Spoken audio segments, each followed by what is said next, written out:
Hello, I'm Eagle Gardens 1 on Instagram, and this is fucking talking shit with Eagle, the rabbit hole. I've got Smiley's Gardens and Jack Greenstock in the chat already. What is up, gentlemen? How has your week gone so far? Fucking great, dude. Monday, man. Shit. Fucking week's been great. What up, what up? Here you go. I like the pose. What's up, Jack? Not too much. I guess I've had better days. Going through some shit trying to get my car replaced after it was totaled a few weeks back. Total? What'd you do? I didn't do shit. I parked illegally on the side of the road and some lady fucking smashed it. She wasn't paying attention. Just completely smashed the car. That sucks, dude. She had insurance. Thankfully, she was okay. It's better than being in it. It's just been a pain in the ass. I thought you had one pretty much lined up, or had one you had your eye on. What I got one lined up. It's just their insurance is like, they had my wrong address, so they didn't send me shit in the mail that they thought they sent in the mail, and they thought that, you know, because it should have been to me, that they could just cut off my rental. So now they're trying to make me pay for the rental out of pocket, and it's just been a back and forth and pain in the ass fighting with them. But it's just a small delay, and life goes on, you know. All things considered, thank goodness I wasn't in the car. I got fucked up. It probably would have caused me great damage and maybe even killed the kid, because where he would have been sitting, the back right side of the vehicle, which sustained the most damage, he would have probably likely not made it. And we were minutes, I mean, less than an hour, less than 15 minutes, I would say, before it got hit. I was in the car, like eating a snack right before we went on a hike. And yeah, you know, so count your blessings, I guess. I can't be too pissed off, but I had my stomach just in knots. I hate fucking talking on the phone with people and, like, you know, threatening on them and saying shit like that I know that I don't want to have to follow through with. Like, for example, like if I have to start paying for shit out of pocket, that would be considered like financial damages in a court of law. And I'd have to go through the process of like small claims court and getting compensatory damages, which I don't want to fucking do. I don't want lawyers to be involved at all. Just like fucking pay for my rental until you guys pay for my new car like you're supposed to. But they're trying to pull some shit. Hopefully that all works out. Sounds like they're liable for that anyway. So sounds like with a little bit of proof, you'll be able to get them to see things your way. I always like to start out them calls, them complaint calls. First thing I ask is, this is being recorded, right? Oh, they told me. Well, they told me that the one time I called them on the weekend, and they're like, "Oh, your claims officer can't be reached unless it's Monday through Friday." And like the one lady was like apologizing to me left and right, and I was like, "Well, if you're apologizing, I know that call is being recorded, and if I did need to go to court, then apologies are actually very often deemed as like guilt." So she knew that what they were doing was wrong. Like they fucked up my address. There was a miscommunication. But this is a boring ass fucking topic. I'm already sick and tired of talking about it. Let's go on to what we're smoking on. Smiley, what you smoking on over there, my brother? Man, I cracked out some unicorn poop. Somebody in the last chat was talking about it, and I was like, ooh, don't mind if I do. So that's what I'm puffing on right now. How about you? Whatever was on the rolling tray. I don't even really know right now. My wife and I think probably mostly Girl Scout cookie mixed with something else. I just pushed the two of them together.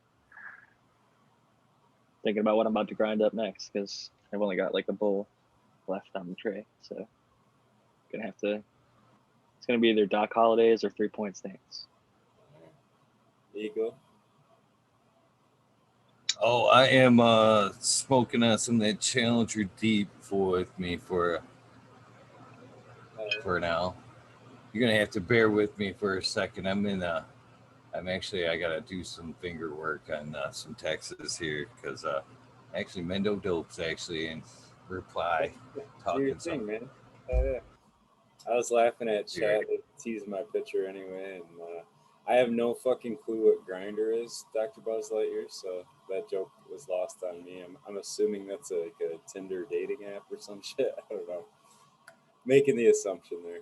Grinder is like the original Tinder, but it was made for homosexuals or gay people. Oh, I got you. Nice. The Blue Oyster online. My sophomore year of college, I was a resident advisor, and there was two males that were RAs, like people that fucking oversee the floors where the freshmen lived or whatever. And it was kind of a bullshit job. Wasn't a big fan of it, but it paid my rent, and they paid me pretty well. But that being said, me and the one other guy got stuck in a fucking studio apartment because they're like, oh, we'll just have the two guys live together. I'm like, I'm heterosexual and he happened to be homosexual, which I have nothing against. He was super cool. But like, that's where I found out about Grindr. I'd never heard of that shit before. And it's fascinating how accepted it is in that community and how widely used it is. And like, some people are just like always on that shit. It's crazy. But yeah, again, probably not the best topic. No, it's not what I'm real knowledgeable in. No, that's all I can really add right there. That's all I've got on that. I get the joke now, though, at least. Yep. It's the cultural reference point, I guess. That's a zinga right there. That was a zinga.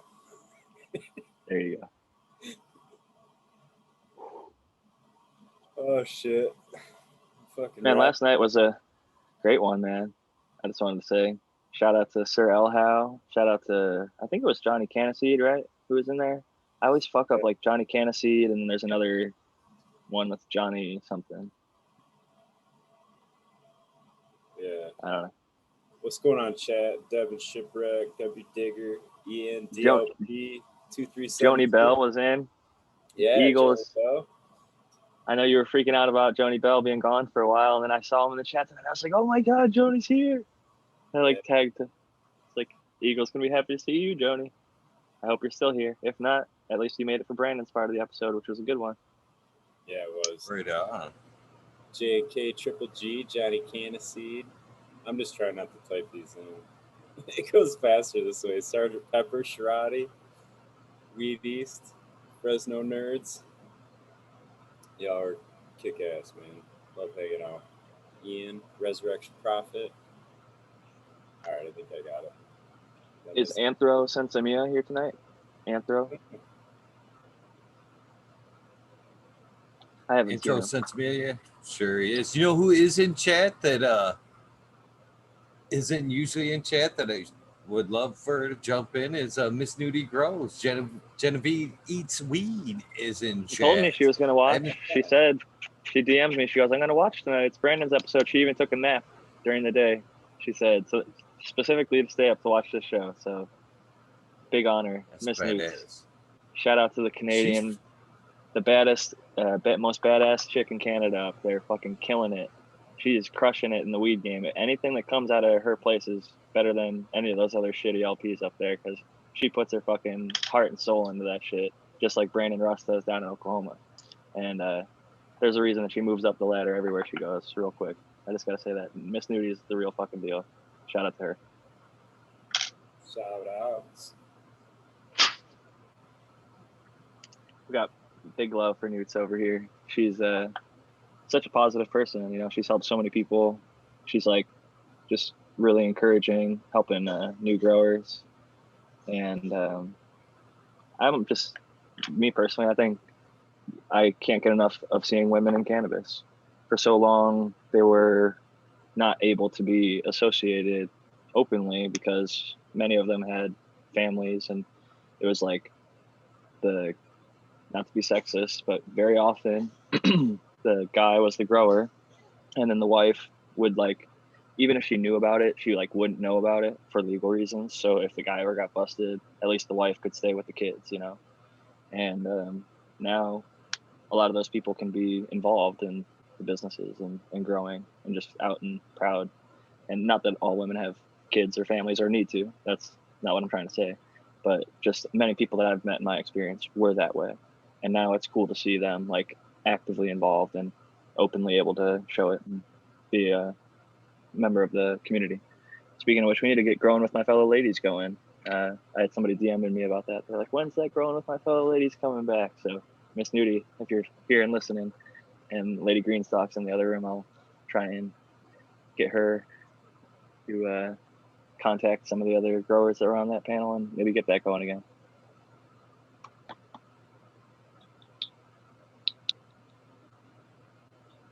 Sorry, guys, I'm still right tapping. I'm terrible at fucking texting.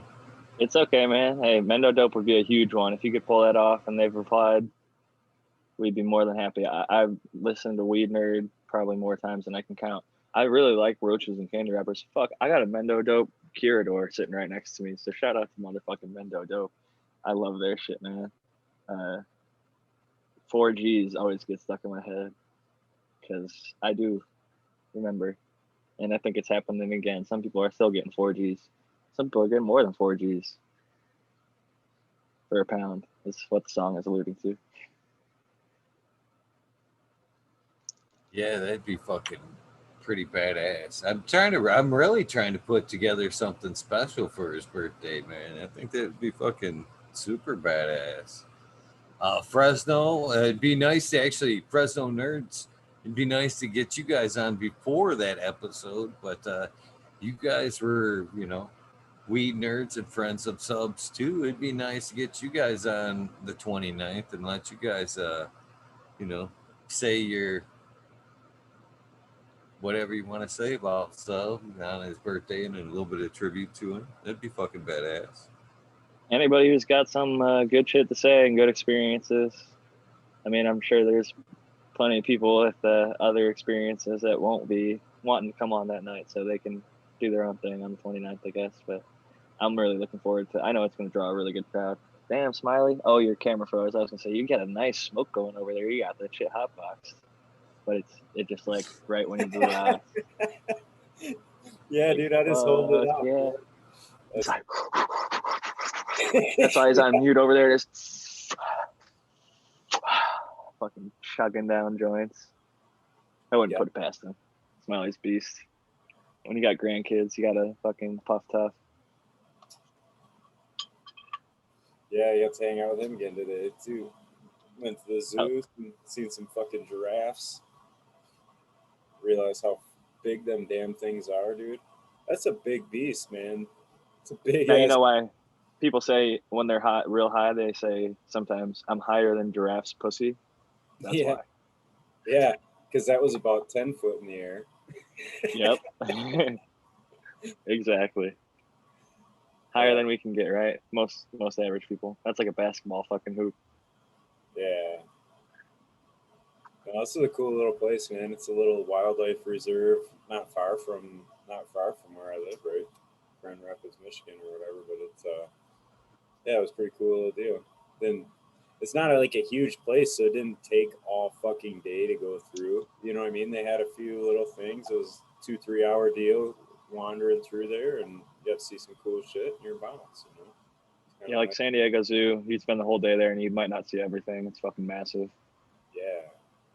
Yeah, Chicago one's like that too. The what is that? The Brookfield. I know San Diego has pandas, which is something that's rare. Not a lot of zoos have pandas. I think there's only like 3 or 4. So a lot of people flock that. They're usually sleeping or fucking just mauling some bamboo. That's what those fuckers like to do. Oh, this shit's gonna happen. Oh yeah, dude. Yeah. Hell yeah, man. I'm gonna get TC on that day, possibly Indra. I'm trying to get, I'm really trying to line up something special for that day. It'd be pretty cool. That is cool, man. Whatever you do, it's gonna be a fucking honor to him. And you're gonna, keep his memory alive. And you're gonna have people literally growing genetics that came directly from his lineage. I know that we're doing these 2 particular strains as a particular finger in a particular direction at a particular person, but one of the criticisms of that particular person was well, did she really make anything, or did she just take a male that was already extremely well established and hit it to a clone that was already extremely well liked? So I won't go any deeper than that and get too specific, but I think we all know what we're talking about here, right? Yeah, that's funny shit. Sure. It's just funnier this way, though, isn't it?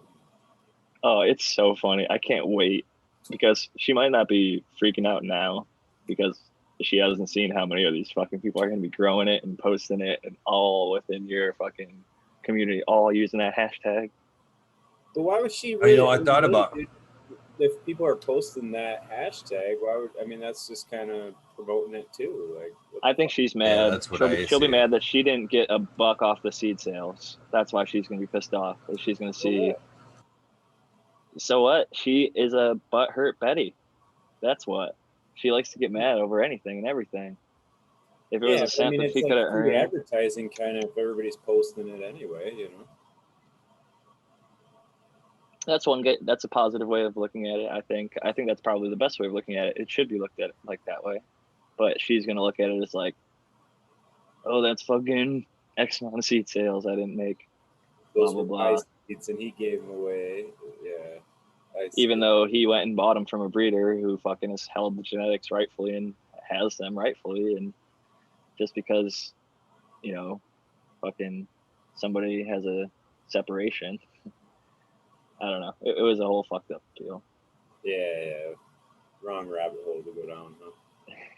There's much better ones. I will say, I mean, Eagle did a fucking killer job last night describing the flavors of both of them.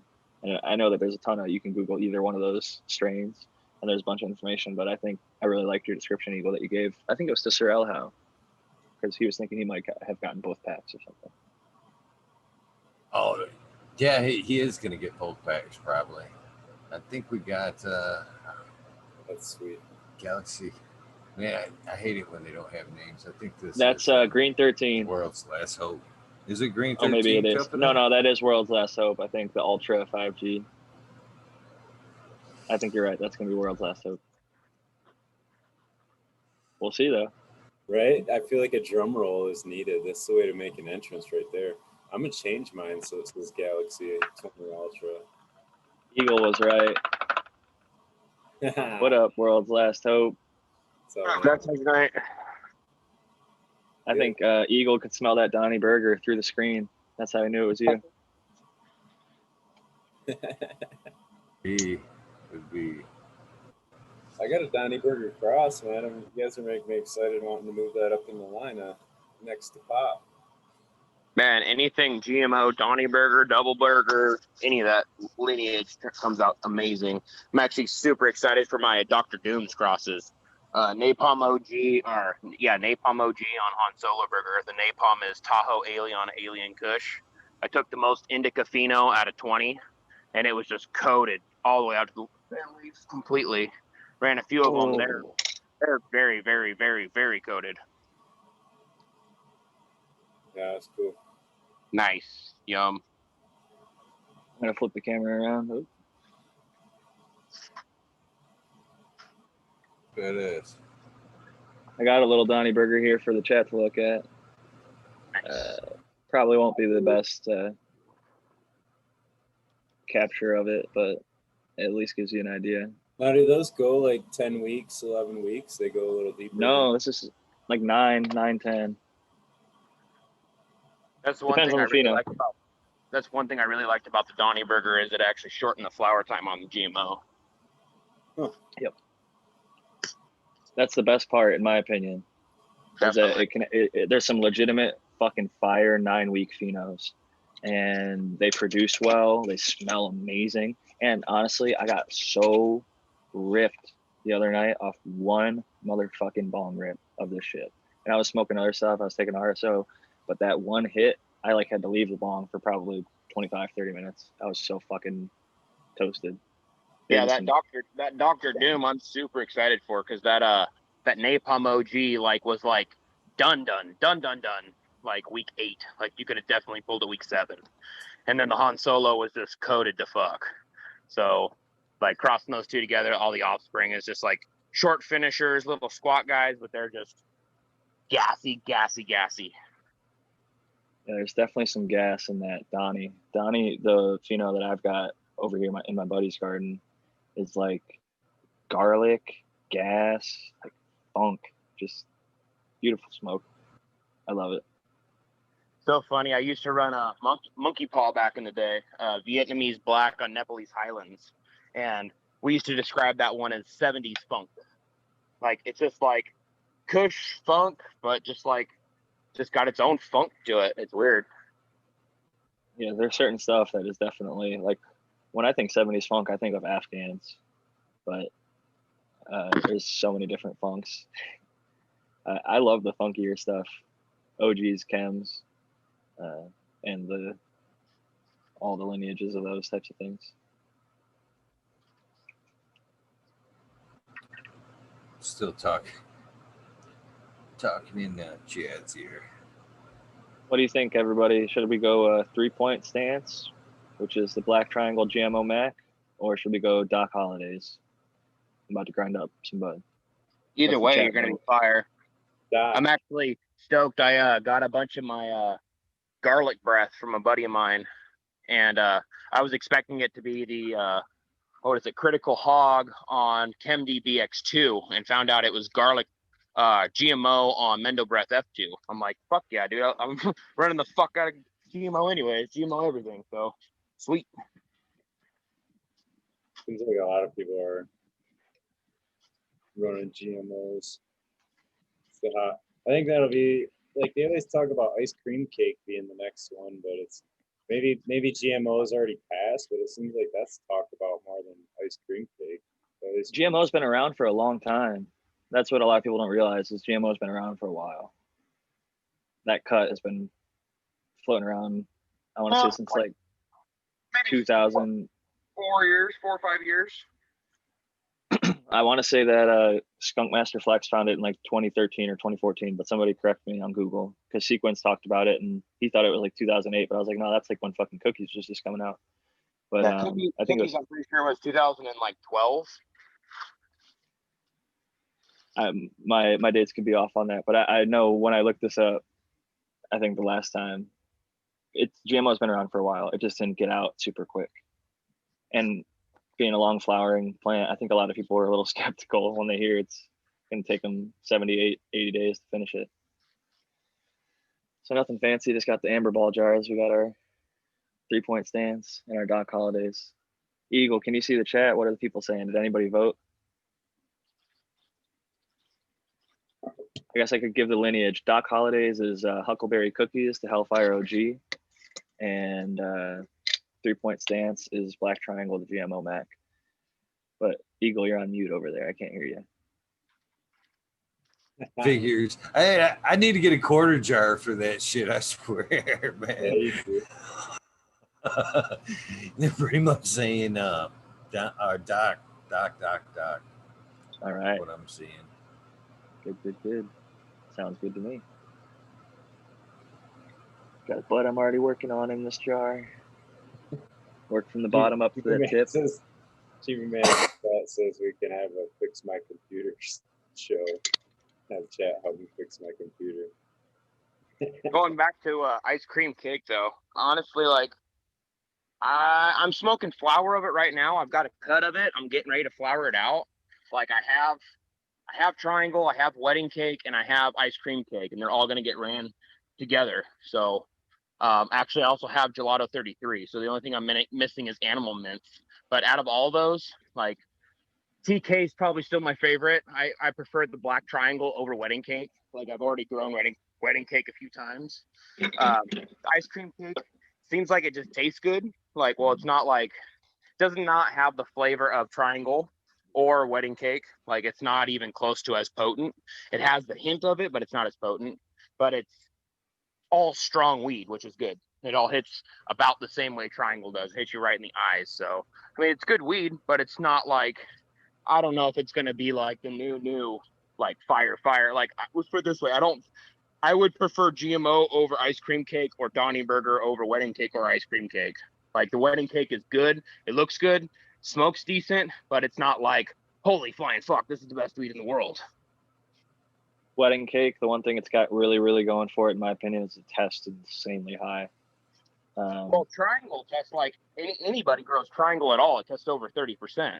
So I mean, like I'm saying that there was a lab certified in California that this motherfucking wedding cake tested 45% total cannabinoids, 42% THC. And I thought bullshit, but it was a certified lab. It was SD Farm. that's be a good cut. I'd love to run that cut and see what's up. I think it was just the wedding cake cut, the JBZ cut, and they just knocked it out of the park. If you look at their thing, I could send Eagle their thing. I saved the post on Instagram because whenever I see a really ridiculously high test, like above 40%, I always save it because I wonder about the lab. And that lab, I haven't seen a bunch of tests come out of them. I think they may have even shut down since then. Anything that tests like above 40% to me is like pretty fucking like really like let's look at the bud and smoke it because again like I mean people have claimed like the sample that 48%. Like okay, well it's all your numbers together. It's not your THC content or your just straight CBD content. But they're like, yeah, dude, I hit like 38% THC. It's like so all the tests before now. Nobody's tested that high. So are they using a different kind of test? Or is it a different guy reading the test? There's ways to fool it though, because like it's a percentage of weight, so that it's not a percentage of mass. So like if you totally dry it to zero nothing, it should shift that higher. You know what I mean? Your water content. I don't know if that they factor that in or not, or if some labs do and some don't. But I would They do. water if your moisture content is too high, you can fail tests actually. Right, but from you know what I mean, from just below that line to zero is probably a big difference in weight. So for a percentage to jump 2 or 3 more percent, it might be all it took. You know what I mean? But I don't know. Still, I think with all the tests going on, honestly, like the only tests that make any difference is how your stuff tests to you. Because I mean, if you're going to go get you can have one lab test the same bud 3 different times, the same bud, it'll come out different 3 different times. But again, like if you're just kind of paying attention to your numbers and your averages, it's showing you're becoming a better grower with the same cut. You know, that's what I feel like it's good for. Other than that, you can't have the same lab test the same bud 3 times. Because if you know how HPLC works, it destroys the bud. Well, if you burns it in the liquid sample. chromatography and use the spinner, it'll also tell you your levels right there too. But again, like that also destroys the sample. It all comes each down one to of them destroys the entire sample. THC from the top of the plant varies from the bottom of the plant. I agree with that, but we were just talking about testing the same bud, which is something that you can't do. And I just wanted to bring that up. That's another part of the thing that's the other sort of test that an issue. I've been seeing, they only use like 1/10 of a gram. I wanted to bring up the actual name of the grower, North Country Farm with a PH, PHARM. And I sent Eagle those lab tests for the 45%er on his Instagram and the DMs. So what you know what lab it was by chance off the top of your head? It says it on the lab report. Let me see. I'm gonna go off video. It kind of makes you wonder though too, like even like the idea of like a moon rock. Not that they would dip it in the like just added key for some. You know what I mean? It just gives you the feeling that something was fishy about it. But I don't understand why. You know why you would feel great about fudging a number like that though. You know what I mean? Is it really? It is what it is. They were upset because they thought that people weren't going to believe it. The people that grew the bud were like, "Hey guys, you can't give us this lab test because people are going to be pissed off at us and think that we're lying and making shit up." So well, again, it all depends on the lab you're using though, because again, like they retested it. Is one that everybody uses. Again, there's like a shitload of different labs. Some labs will claim 60% on certain shit. Yeah, 45 is the highest I've ever seen on flower. But this was a California certified lab, like a legal market. It wasn't some black market thing. Again, I deal with legal labs all the time, dude. They all test different. Like SCL tests different than fucking Northern County like extractions. But I'm just saying that was the highest number, and that's the only reason I'm putting it out there. It's just the highest one I've seen from a legal lab that didn't get their shit revoked for that specific test. It got tested, it got retested with different buds. Eagle's about to share the screenshot. Uh-huh. That's it right there, ain't it? It is, yeah.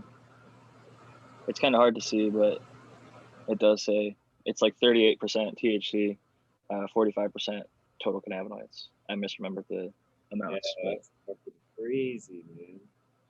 Yeah, because And I will say, I've been having my stuff tested for the last like 12, almost about 10, at least 10 years. But like again, like I feel every lab tests a little different because there are certain labs you can definitely ramp your stuff on and be like, yeah, dude, everything I did was over 40%. And then other labs you're like, no, they were all mid 20s. But again, it all depends on their testing equipment, their scale, everything else. I can't believe that there'd be that big of a sway from one test to another. Oh, definitely. Well, you got to even remember, dude, just a cola bud versus a bottom bud will test different too. Like bottom buds. Yeah, but we're talking about from one lab to another, not necessarily, different parts of the plant. You're talking about one lab testing 40 and the other one testing 27%. There's also different kinds of testing is the thing. There's liquid chromatography, and then there's another one where they do just a straight herb. Like there's like 3 or 4 different kinds of tests. It's not all just one kind of test is the problem. The two main ones are HPLC and the liquid which chromatography. Is high pressure liquid chromatography, and GCMS, which is gas chromatography, but they're also not mass spectrometry. The same machines. They go off ISO 7 standards, and I agree they're not using the same machines, which makes a difference. But I agree with Eagle. I do think the thing that matters most to me is that they're not all like, for example, if right now the way that they do it is somebody comes in, they pick a sample out with stem and everything, where certain people in the past have been able to, you can literally pick your bud apart, take the stems out, and just have like really resinous leafy flower. And so that way, when you, of the best top nugs in your entire batches, so you're going to have your highest terpenes and cannabinoid content in those buds for the tests for marketing. And a lot of people would do that. And like you said, the stuff on the bottom of the plant is not going to correlate with what they tested it at and marketed for. So I think it's smart that now they're having, a 50-pound batch or whatever, that people come in and they pick 10 nugs out of that 50 pounds and test whatever 10 nugs they want. Because there was a while where people would put the nugs on top and they'd spray them with distillate or fucking coat keef all over the top buds because they figured whoever's coming by to test it would come and just pick the nugs right off the top. And oftentimes that's how it was. But now they're like digging into the bottom, turning the shit over and trying to do a better job about it. But it doesn't guarantee. All the labs are different. You could send the same oil to 5 different labs, you get 5 different tests, even though it's a homogenized like 80% CBD oil or THC oil. You'll get like one that actually gives you the fact that it's 80%. Then like the other 4 will be like 85, 87, 89, 90. And one will be like 77. Like, so even though they're all using that same ISO 7 standard, like you said, they have different.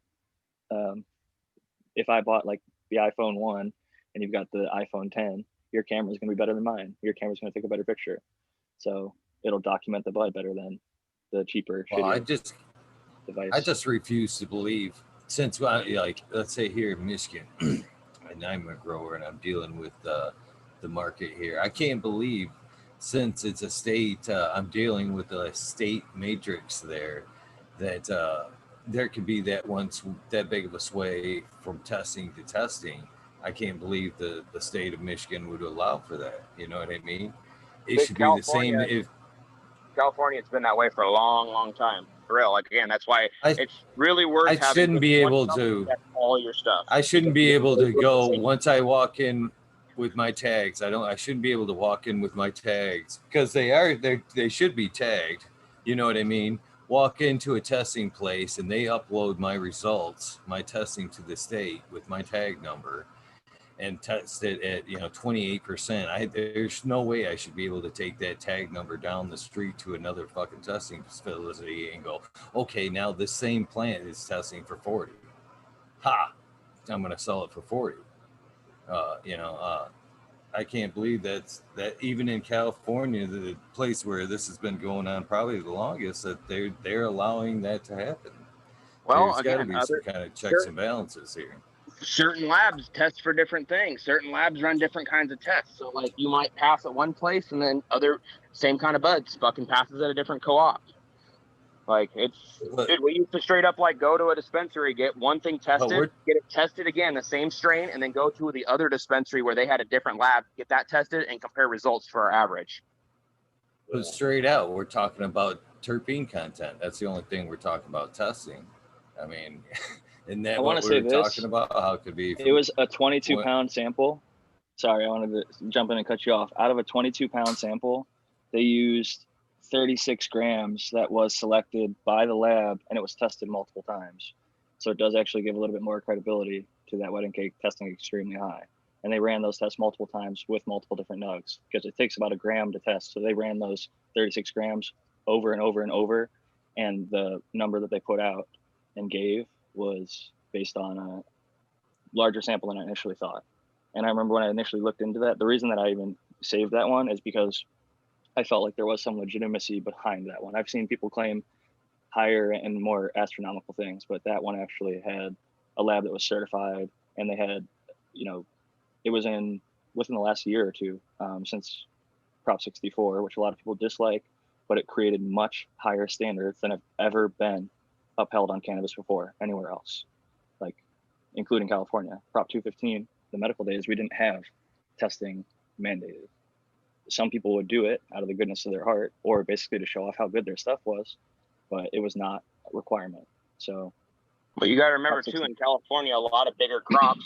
So now in California, if you fail any kind of testing at all, it all has to be incinerated. Like it literally gets picked up by the dispensary and it goes to a giant fucking burner and they burn it. Like I actually had a buddy of mine that grew like 25 or 30 pounds of fucking sherbet, and he had one plant that was close to his dehumidifier and it threw out mold, and it tested for mold, and he had to incinerate all of it.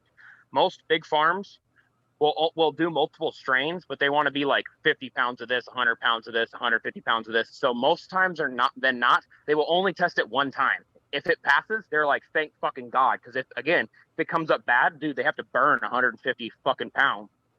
So they're not going to That's double. what They're I'm not going to getting double at. check some shit. That's exactly what I'm getting at. There is how can these multiple numbers come up when you take it in for testing, and it tests for the state. You've taken it at one batch in. How do you get one number from one place and one number from another? Dude, if you get personal stash, you go to a different co-op and go, so I'm just curious if you wonder if you can get this tested for me. Oh yeah, no problem. It's $100 or an ounce to get it tested. Cool. They send you the results back. They don't even fucking give a fuck who you are. So you can go in there with any kind of herb you want and be like, oh well, this berry. That's a lot different than buying from a legal dispensary though, where they're having to go through metric, like Eagle was talking about, where but again, they're not metric. There's trash, there's everything else, and they try to get like, dude, even if a bud breaks off the plant, you're not going to metric that. You're going to smoke it. Like you don't have to smoke. You don't have to metric what you smoke. But at the same time, the clubs aren't testing every single bud. They're testing every batch. But again, plants vary. Some plant will be in the shade. Some plant will be in the sun. One will be a 10-pounder. One will be a 5-pounder. If it's all Chem D, it's in the same batch. Yeah, we gotta welcome Green 13, man. Oh man, I can't even see him on the screen. 13. I welcomed him earlier when World's Last Hope came in. Please change the topic for us. Right. Anyways, not to change the subject, but what are you guys growing in your rooms this run? Green 13, what are you growing? Blue sherbet, which is blue cookies times sunset sherbet, wedding cake, which is wedding cake, and sherbet queen, which is just like a fake O sunset sherbet. What's up, dudes? Everyone all right? Yeah. Fucking Monday. Yeah. Smiley, man. When I woke up, you had a frozen wave, and now you're just black. I gotta redo my camera. What you smoking on that 13? That Gelato. sunset sugar, back when I grew that in like 2000, I think it was 17. It yielded great for hash. And then we also did the blue sherbet right next to it. Dude, coated to fuck, dude. That's going to be a really good hash plant. Nice. It's a really. I've tasted the flower before I got the cut. Nice, Smiley. It's really lovely and really calming. It's not growing how I want it to grow. I want crazy super vigor, which is what I'm used to when I select my own plants from my own soil. And Kinda this was wiry. probably, yeah, it's kind Yeah. of blueberry-y actually. I mean, like the arms, are they kind of throwing like little thin runners? They're not trying to throw like big old nice fucking stalks. They're trying to throw a bunch of little tiny arms. Not too much. I'm waiting for stretch. I'll chuck you a picture later. For God's sake, because yeah, that the sour banana sherbet really seemed to try to throw that train. Like it drew these giant like 2-liter Coke bottle fucking colas, but it just when in veg, it just seemed like it wanted to stack like a motherfucker.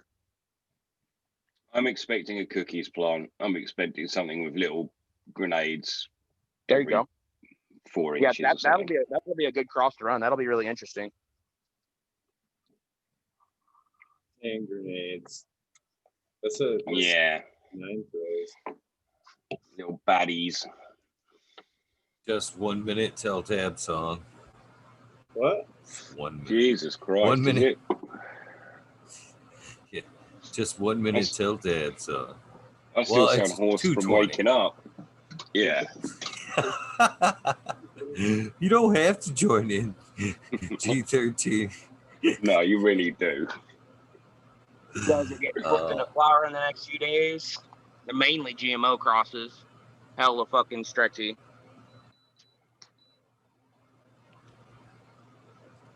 What are you gonna do when GMO's not cool if you got all the GMO stuff? I hate almost the fact it's in my garden now. Just because it's out there. Yeah, exactly. The unicorn 420 or GMO cross. it is 420 somewhere. They wanted it. I'm actually super ready for a dab myself, so I gotta swing this.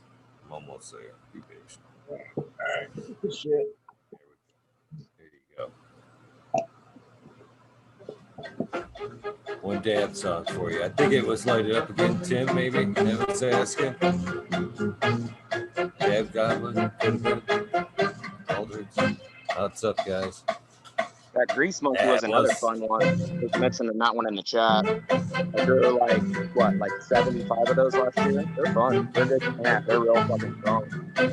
For again, Gorilla Glue and cookies and cream, like didn't figure I'd like it. I liked the glue, but I didn't really care for the cookies and cream. But man, that it turned out really good.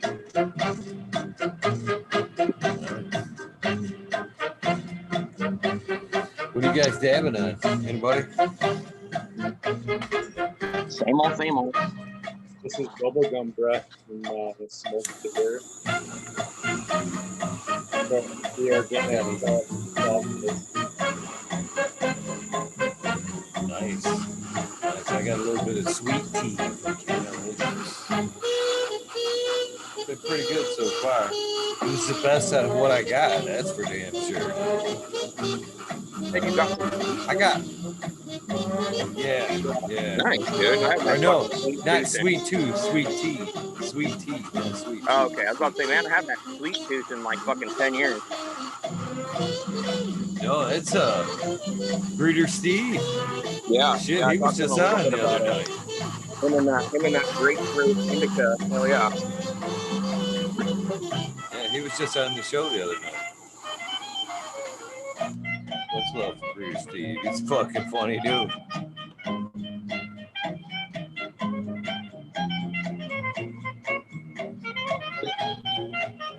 No,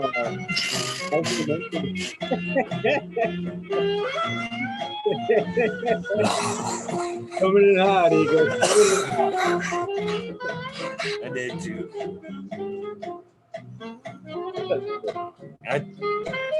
See, this is one thing right here, guys. I hope you guys are done with the dab music. All right, say you guys talk me into fucking getting the fucking rosin pressed. Now I've got fucking dabbable material fucking laying around, and now what comes next? Now I gotta have a new piece. And what's that? A Puffco, another $500 piece, or another good glass piece? God damn it! I'm happy with my cheap Don't get a extracts and Puffco. straw. Don't get a Puffco. You don't need one of those. Fuck. And I hear you can get all kinds of sick fucking attachments for them though.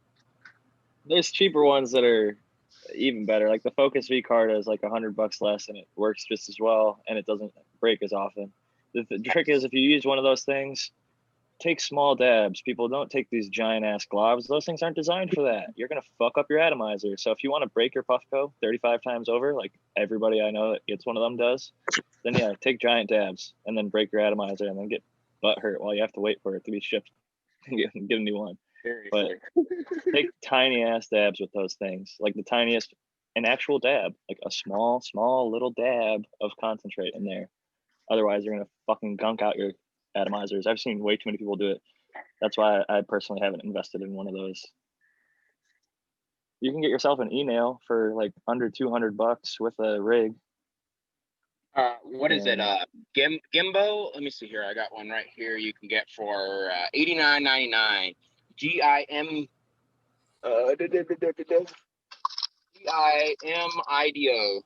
GIMIDO. BINGO. Yeah, those are. I've had that one for like 4 years. Haven't even really had to replace the coil on it. Like that thing works really well. Got it for like $89.99 plus a 2-year warranty for another $10. Well, then all you need is a simple nail and a whatever bong. You know, you can get something simple, easy, effective. I personally have never tried a dab straw, and I was like feeling like I was missing out because everyone's like, "Oh, I can just get the perfect dab and only get what I want." And then some of my other buddies who dab a lot, I was like, "Am I missing out with the whole dab straw thing?" And they're like, "No, you're going to go right back to your rig." But maybe I do need to try a dab straw. I don't know.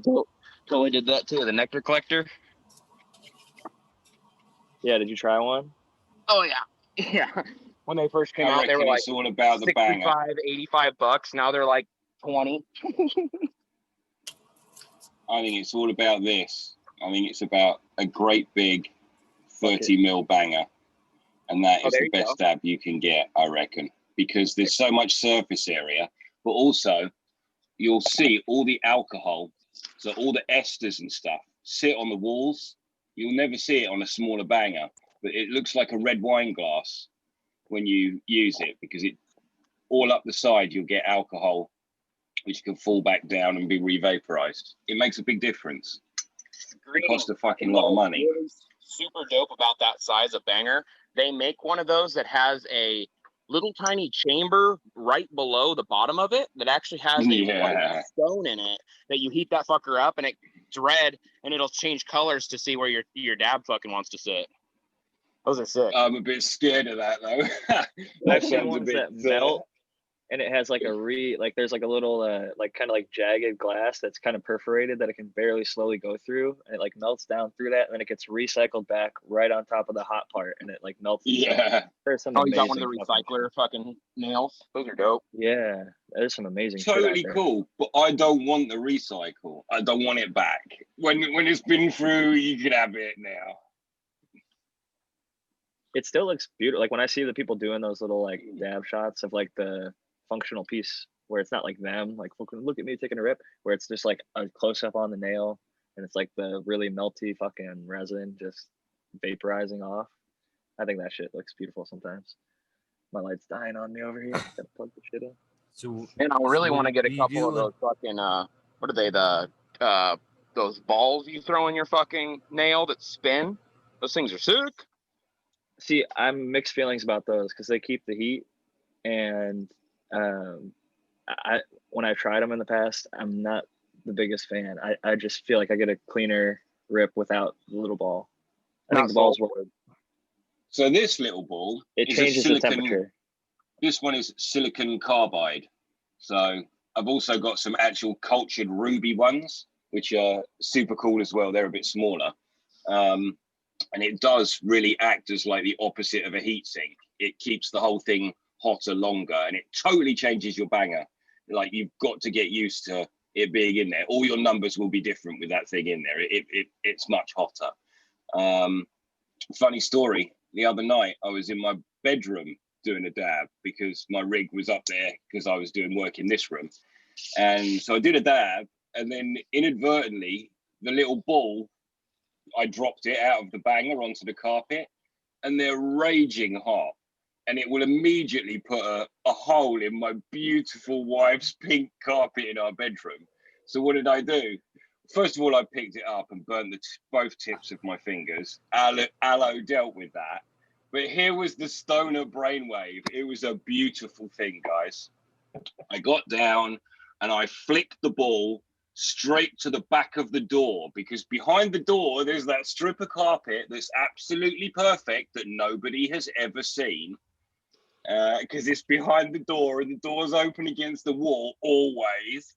So I just flicked it into the corner and I went over there, licked my fingers, picked it up, and it was very clever, I thought. Stoner genius. I'm picturing it like So, slow motion Matrix style too, like you're just no, flicking the thing over there. So how It was a does good the flick as ball, well. is the ball fucking keeping it cooler, or is it kind of does it catch the heat and kind of raise it? Or I kind of like the idea of the ball, because like you said, especially if it keeps it cooler, help keep it cooler for a second, The because I opposite. prefer it keeps it hotter. It keeps it hot, but it moves around so that the stuff that gets set, instead of like cooling up, it hits it and it helps it like re-vaporize. So that hot ball, that stuff that's not quite vaporized, it hits it, and then it makes it come off. And when you cap it, especially, they just instead of letting it be pulled up, oftentimes you can get more of the material to turn into a vapor as opposed to being like wet It's in your just banger. surface area, isn't it? We're talking about surface area. It's like the opposite of a heat sink is what it's doing. It's just creating more surface for the stuff to vaporize off of at a better temperature without getting And hot. it looks cool as fuck when you have like the right cap, especially if you like angle it, or if you have a Venturi cap where it spins around, like you literally get a really fucking good swirl going. And as cannabis users, we all like to see something visual and swirly. Yeah, look, we got a little. He's got it going Back on in the over day, there a twirly was when you put somebody's head in the toilet. in the toilet. Oh, bog wash. This is all craziness.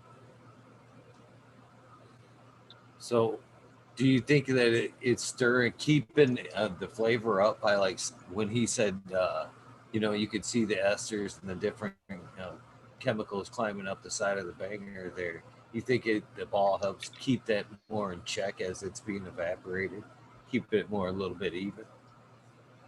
Exactly that. All more even, all at a more even temperature, all at that same temperature for a little bit longer, just another few seconds. Yeah. It's a different experience, and to me, I didn't own one. I only had gone to somebody's place who had one, so I never had the experience of like getting used to it. So I was so used to how I do my dab on a nail. It's one of those things, experience. Some people just like smoking joints. Some people like smoking a bong, and nothing wrong with either one. I like them all. Fuck it. Do a little bit of each one all the time. All of that, please. Give me all of them. Fucking sign me up. I'll take 3 of each. So just a couple shameless plugs real quick. I guess me and Boom have decided Friday the 11th will be the hash episode. We'll be washing hash live on the air that Hell day. yeah. That's September 11th. September 11th. And yeah, I didn't even think about that. But, No. and then I wanted to point out that Are you doing it earlier, Eagle? Nope, same time. Same time. Nighttime washing.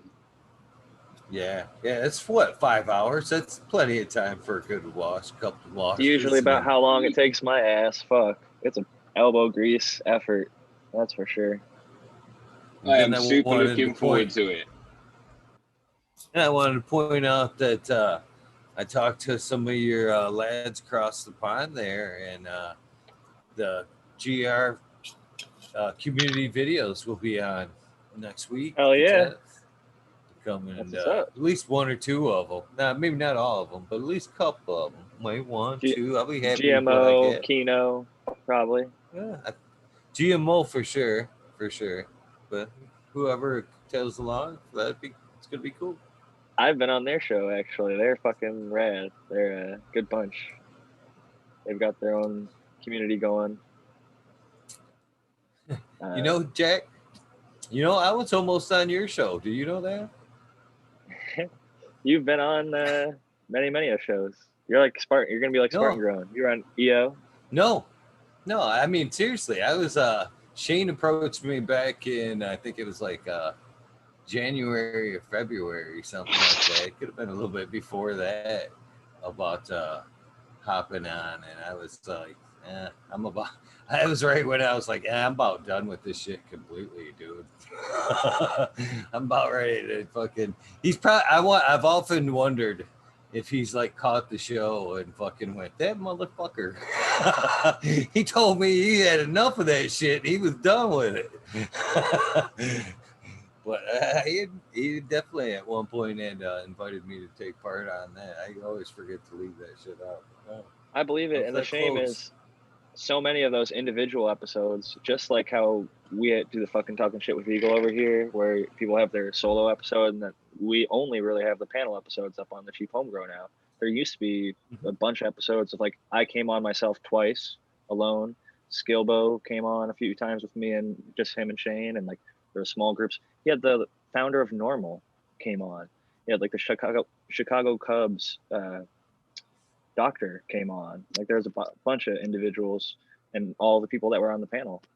Miss Nudie, fucking all these people came on and Husky did their own little Gardens. stories. Yeah, there was, oh my God, Right. so many. He made it up into the hundreds over there, didn't he? On that and in that effort, if I remember correctly. I believe so. I don't know how many are remaining. I know that there's a lot less than there once were. That's part of the, Are they available on Spotify still? you know, I where don't they're think so. located? Maybe some. I could be wrong though. When I looked for current episodes are being still uploaded over there, are they? Yep. Every week. That's Shane still on the back. You guys even plug that shit? I don't think you guys even plug that shit, man. I now that I think about it, I haven't heard you guys ever plug the Spotify in a long time. We really don't. We've got, I mean, not that our following didn't grow, but I feel like Shane, the guy who was kind of leading it all, was the one who was doing most of the promotion for the longest time, and now that he's not as active in there, we're just sort of coasting along on the ship, having a good time with it. Seems to work. Right. Yeah, definitely good thing going for sure. How was actually Brandon? Great. That's a fucking great episode. Yeah, I would like to talk about that a little bit. Cool. Yeah, fucking super cool, dude. I knew you were gonna be surprised. I didn't want to spoil anything. I hope he comes back and talks about. I think, you know what? I think he was almost like slightly bummed I didn't poke that way a little bit more than I did. But he said he'd come back to tell us a little bit about that side, and that's kind of the shit I wanted to hear. But I wanted to be, it's one of them guys that I absolutely 100% want to fucking hear them stories, but in the same aspect, I didn't want to insult, like, what he had to say. You know what I mean? As far as knowledge. The one thing I will say is, I know he's shared some of his stories with me about his time in prison, and as entertaining as some of them may be, I know that they've sort of are problematic in his life. Like he doesn't like to. I could tell when he was telling the story that he didn't like that he was telling the story, and it like kind of got cut short. And I was like, oh, okay, I get that. From everything you're describing, it sounds terrible. Like, I don't want you to even think about it. You're out, bro. Fucking live life, be happy. Like, let's talk about better shit, So I don't dive too deep into that a bunch, but it is interesting. It's part of his life, and it shows where you can be at the literally fucking bottom the bottom of the fucking bottom, scraping, like struggling to get by, to survive. And now he's out and fucking crushing it. And all that changed was the laws around him. He just kept doing his thing. He was always a grower, and like society has progressed. Laws around him have progressed, and now he can shine because for the last 20 years he's been killing it, doing exactly what he's doing. So I'm happy for him. He's a good dude. Appreciate that fucking manifestation. God damn, Mr. Mouth. Journal there. That was something that really struck a chord with me too, as far as being able to relate to him on a personal level. I thought that was real cool, and I wanted to give you a thank you too for giving that, the show, and a shout out to their episodes this week on your show. That shit helps, and it does kind of help seal the deal. Hopefully, MJ Coco comes on and has as much fun too. I think he will. I think it's funny. I'll be curious if MJ stays for 2 hours, just like Brandon, because I think that's exactly how long we do for the growing with my fellow growers. So I don't know if he did that on purpose or if it was just like how much energy he had. But I was actually getting ready to fucking tap Brandon out because I could see him just fucking faded, slowing down. As like a host, I've kind of been able to pick up on not wanting to take it past a certain point to where it's starting to get miserable for the guest. Right. You know what I'm saying? It's better to cut it off, as soon as you see them signs. He said half That's an hour. Funny, man. That's funny hours. Because the thing is, you sit there right now and you start to talk about yourself. And every time I move off subject because I get sick of talking about myself, you bring me back on subject. Do that for 2 hours. Do it for 4 hours. It is exhausting. You're like, oh, my natural defense. I'll talk about you. So what do you think about that? No, Green 13. You tell me what you think, rude boy. It's exhausting. 4 hours. Come on. That's what it's about. Eagle knows. You know that the people in the audience have heard it all. It works. People just have to get over. I was actually surprised to hear Sorrel how was feeling so anxious because on the show he seemed like he was just having a great time and like it seemed like everything was going smooth. But I respect that he was feeling that way, and I'm glad that he tapped out when he did. And I was like, holy shit, he came back on his own rabbit hole. That's a Eagle first, I think, first ever. You were saying it was the second. I've seen it before. It was about a week ago. Second. Oh, who else was coming? Right here, the world's last hope jumped right in after his episode. He was the first one to do that shit. Boom. But what you were saying, there you go. Amazing. I was walking with my wife and I was telling her exactly that. I was like, dude came back on his own episode because we were talking about anxiety and he wanted to talk about his anxiety, and he'd just been to walk it off, and like we talked this whole thing out, and I thought it was fucking cool. Last night was great actually, and the night before. So many good episodes. I can't believe that. It's hard to believe that somebody would, get like that just because they were coming on the show. I just consider this a great meeting between two people. I ain't fucking nobody. I'm no different than you guys. You, him, her, fucking. I don't. Except for you got about 50 more tenths than I do, and a few more years of doing it. And that's why a lot of people. I'm getting the Jack starter kit though. Look. Oh yeah, getting a little face scruff going. Mine's a bit grayer than yours. We'll pretend mine Dr. is gray. Scrambles. That's a new name. Shout out Dr. Scrambles. What's up? Added to the list. That dude Mike comes Corny from for doing that or what, man? He comes from another show. He's over on. He's one of Fumi's guys, I think. Cool. I think he might be a member of that club, actually. The right, Portland Cannabis Tasting Society. Yeah, I think so. Yeah. Welcome, my friend. Welcome. There's always room for friends of Fumi or friends of ours. If you can get that elusive Fumi over here, we'd love to see him, whether in the chat or on an episode. I know it. He comes in chat for a while. He comes and growing with my fellow growers chat, so he's great. He's like us, you know, like all of us. We just love the shows. He's in all the fucking chats, watching all the shit, like drinking it all in. I think that's cool to see that there's many of us like that, whether we're actually typing or not. I didn't realize that Sir Elhow wasn't a big chatter because I feel like I always see him, at least like when he comes in, I catch his name. I'm like, what up, Sir Elhow? And anybody that comes in the chat that I start recognizing as a repeat name, it's always cool to show love to those people when they come. And that's one of the greatest parts of any community is like getting recognized by your buddy. That show cheers, in the theme song, it's like everybody wants to go where somebody knows your name. And when you walk into a place and everybody's like, Eagle, like that's such a fucking awesome feeling. And get hugs and fucking, you know, share love. We can't really do that in physical person right now in many places. So in lieu of that, we've got, I think this face-to-face is so much better than like a phone call even. I love 100% because I'm nodding at you and all that stuff. You can see all that stuff goes on. It makes a huge difference. Yeah. And when they stop talking, you don't interrupt each other as much. Like when somebody's a box, there's way more interruptions because you can't see when they physically stop talking. But also, like I realize when I'm on the phone or doing something like that, I'll get distracted and start doing shit around, packing up a bowl, like kind of 3/4 listening as best I can. But I'm taking care of other shit because I'm like, oh, I can do both. But when I'm doing this, I'm much more likely to be completely tuned in because y'all can see if I'm fucking doing other shit. So, Can't Smiley, see if I'm doing other shit.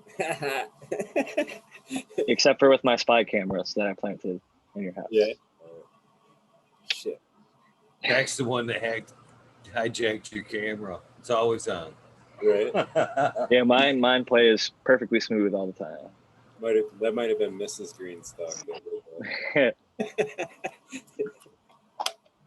Smiley sitting there naked or.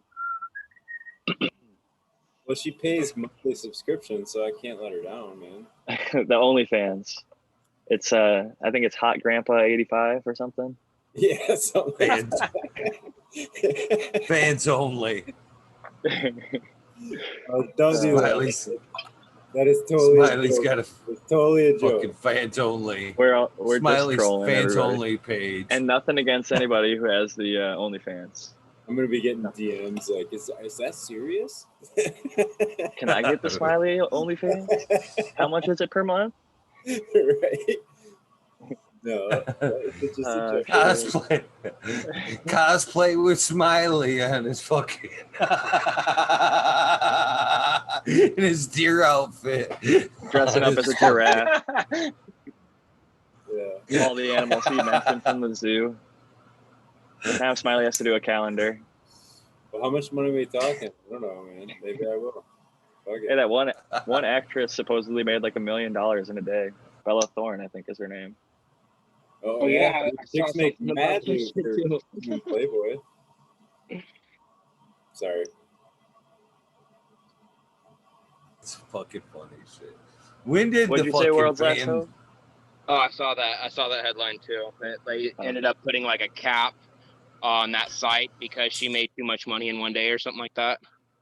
Well, she made like $2 million in a week, $1 million in a day, but then people were finding out that once they paid for the subscription, there wasn't like the content that you would typically see on those types of pages, which is mostly nude content that's hidden behind a paywall.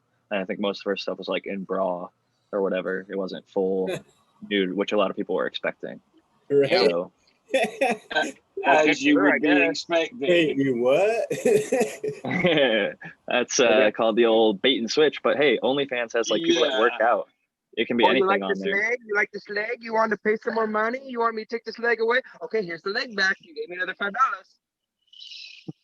The one I never got was the whole like phone sex ones where they charge you by the minute and shit and talk to you on the phone or whatever. Like that one always seemed really weird, strange to me. Like I just didn't get it. But people made bank. I mean, people made bank For their voice. Like I don't know, man. Like I don't know.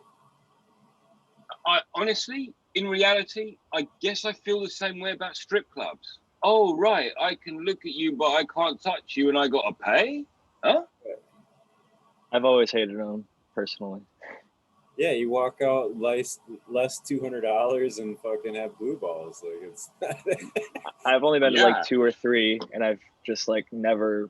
One was in Vegas, one was here in San Diego, and one was in Cleveland. And I gotta say, the Cleveland one was the first one, and I'm surprised I ever went to another strip club after that, because it was like, talk about the lowest quality of low quality places, and just avoid those establishments if you can. There's better ways of meeting people. Well, they're not allowed now, right? They can't do lap dance. There's no social distancing in lap dances. Oh yeah, they're definitely not legally open. Oh no!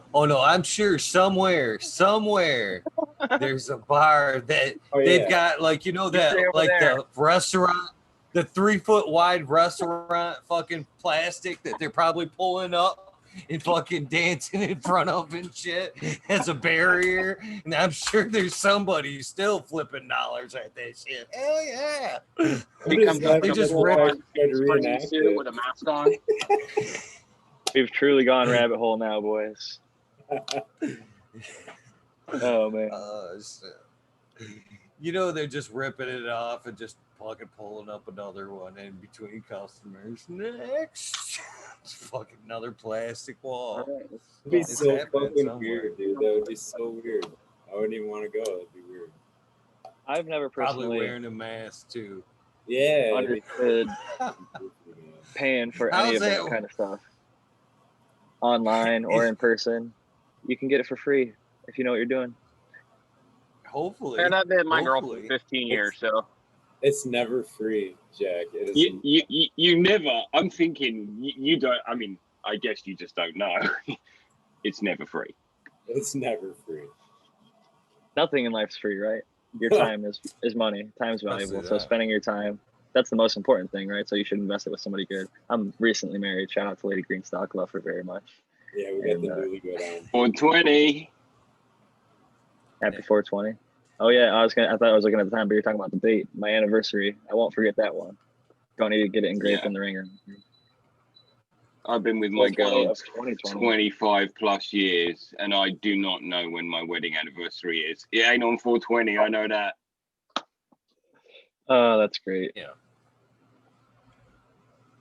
It shows it's not that It's important crazy. to remember. If you can make it 25 years and not know.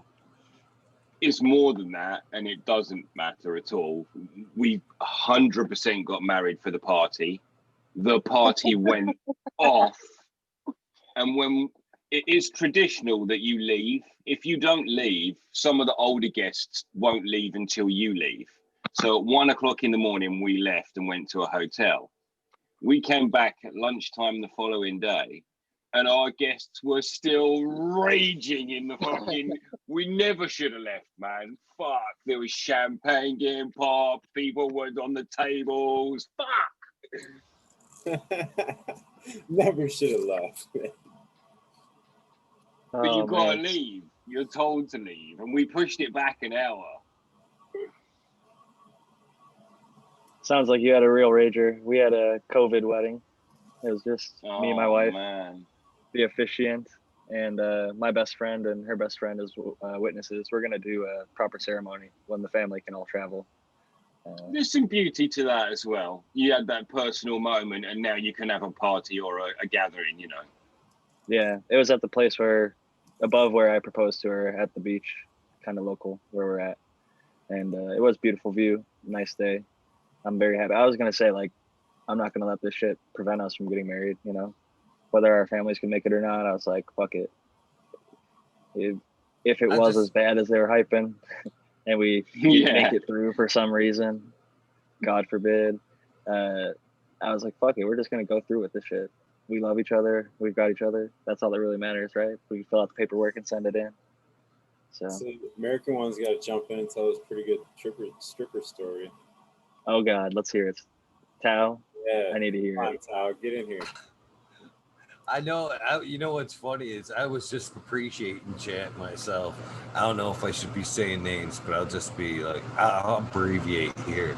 I love the way this one person, BB, is talking about vapor pressure deficit 1 second, and then the next second it was like, wait a minute, strippers? Did Wait a someone minute. Wait, say? what? Yeah, that's fucking funny shit, man. Oh man. That was their dog whistle. Fucker. Yeah. Welcome to the show, by the way. I was kidding. You know what's funny is I just seen the name. I was like, wow, that's a new one. And then I started reading the comments and I caught that. I was like, that is fucking hilarious. Welcome to the show, by the way. You're So I'll take a 5-minute break. Go right ahead, brother. VPD. That's Timing you. topic. Here comes the American one. There you go. Here comes your story. Stripper story.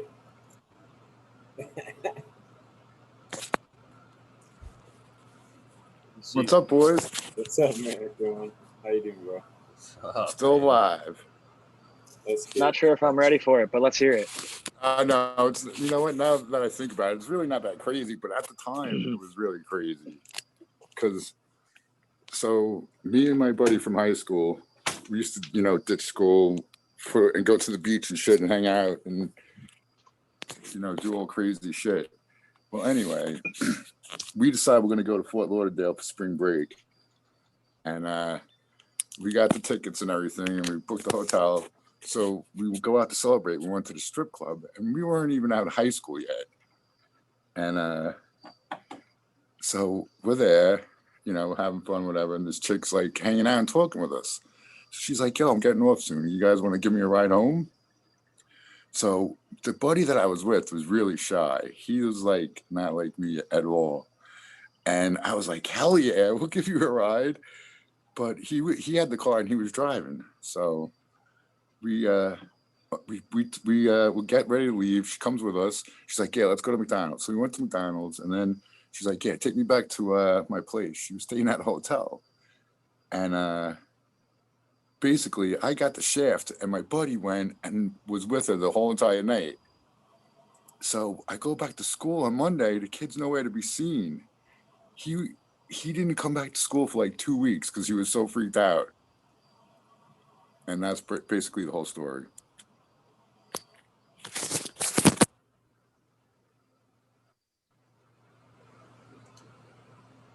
That can't be. Yeah, that's lackluster, right? Man. Sorry, man. Sorry.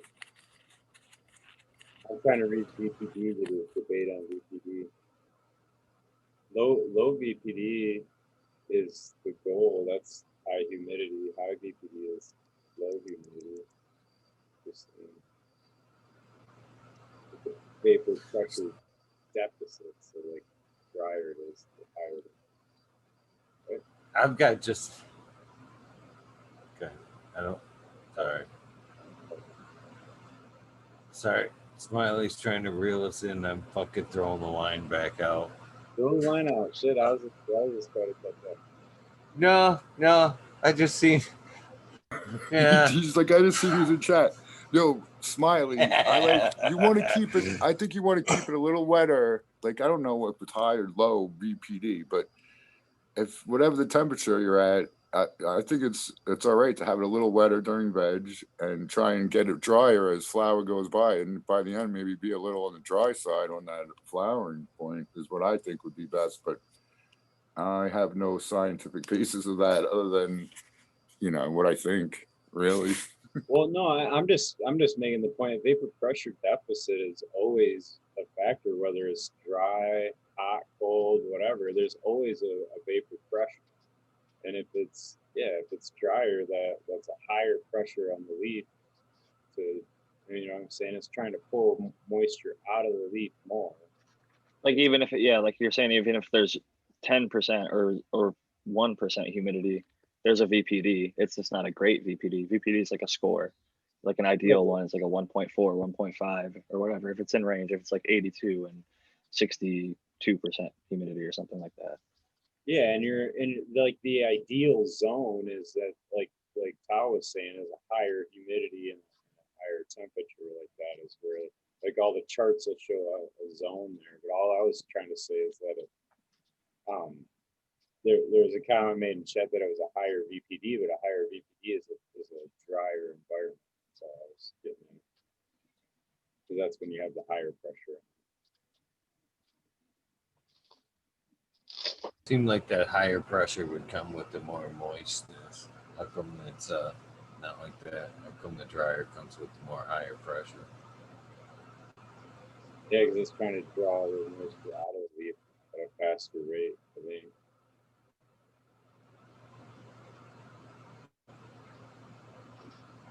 Back Yeah, to so scripture. basically, but basically to say what Smiley was saying in a different way. I don't know if I'm on mute or not. Oh no, I can see myself lighting up. If it's Oh, we can basically hear you. like, it's called vapor pressure deficit, right? So if it's really damp and the plant's trying to let off moisture or like lose that moisture, it's going to have a harder time in a really damp room than in a really dry room. If it wants to let off moisture, it's really easy to do. So like Smiley was saying, it's higher when that humidity is lower. It's higher pressure on the leaf to like dump it off. Maybe, or maybe I'm misinterpreting what you said. That's like how a glass greenhouse works. So hot in there, you need humidity to match it. That's a good point. Yeah, no, that's right. I was just looking at the chart. The higher the numbers are actually in the drier humidity, so that's a higher deficit in the pressure there. So, like, yeah, the closer it is to 100% is the closer it is to like 1 is the way it looks For instance, if you don't have climate control in your grow room, obviously if it gets colder in the wintertime, you need to supplement heat, and then they want more fucking humidity. If it's cold, they want it drier. But if it's in the summer, it's super fucking hot and you can't do anything about it. Like if your air conditioners won't keep up or whatever, you need to match your humidity, and you just treat it like a greenhouse. Yeah, I just heard someone talking about it, and if you can't reach like into those 3 green boxes, it might be easier to adjust your temperature than to try and adjust humidity. Some people, he was saying, if you have issues, but I've seen it, man. When this winter came around, my plants were not happy, and it took me a minute to figure it out. Even with I had a cheesy humidifier, a humidity eater. I don't know what you would call it. A humid. What did it do? It got too dry. It was way too dry in my in one space at least. It was way too dry. So that you're saying your device I think it just broke. It was a humidity meter. Oh, okay. Yeah. And my meter went bad, I think. Yeah, there you go. That's the word. Use the super duper ghetto-ness of my grow. This fucking insulation has been ran like, let's put it this way, the frames that I have are from a light depth that I recycled, sanitized and recycled. The insulation has been run several different times. Like this was literally like break down, put it back together, break down, put back together. This is the last run before we move. And I can actually like buy completely brand new shit. So excuse the fucking hellhole that is this grow. So, an easy way that I was taught, I guess, about moisture and temperature, how humidity works with temperature is like the amount of, so say you have 60 degrees, 60% humidity, just for a random number, right? And if you can picture that like a Coke bottle half full of water or 60% full of water, if you were to raise the temperature, it would be the equivalent of like making that a 2-liter bottle, and your percentage of moisture in that 2-liter bottle, even though it's the same amount of water, would be a lower percentage, if that makes sense. So the hotter you get it, the hotter air can hold more moisture. It's basically the idea. If you've ever been to Florida or anywhere like that, you know that it's hot as fuck and it's humid, and it holds that moisture really, really well in that heat. And it's it's just like nature.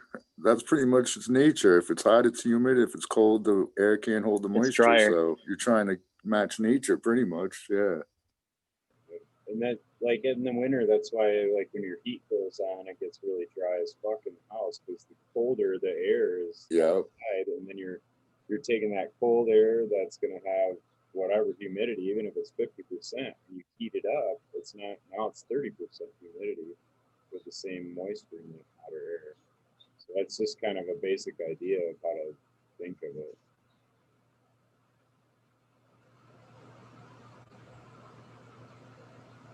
Eagle, what's the CO2 and temp in your room right now? 601 CO2 and the temp is 79.7.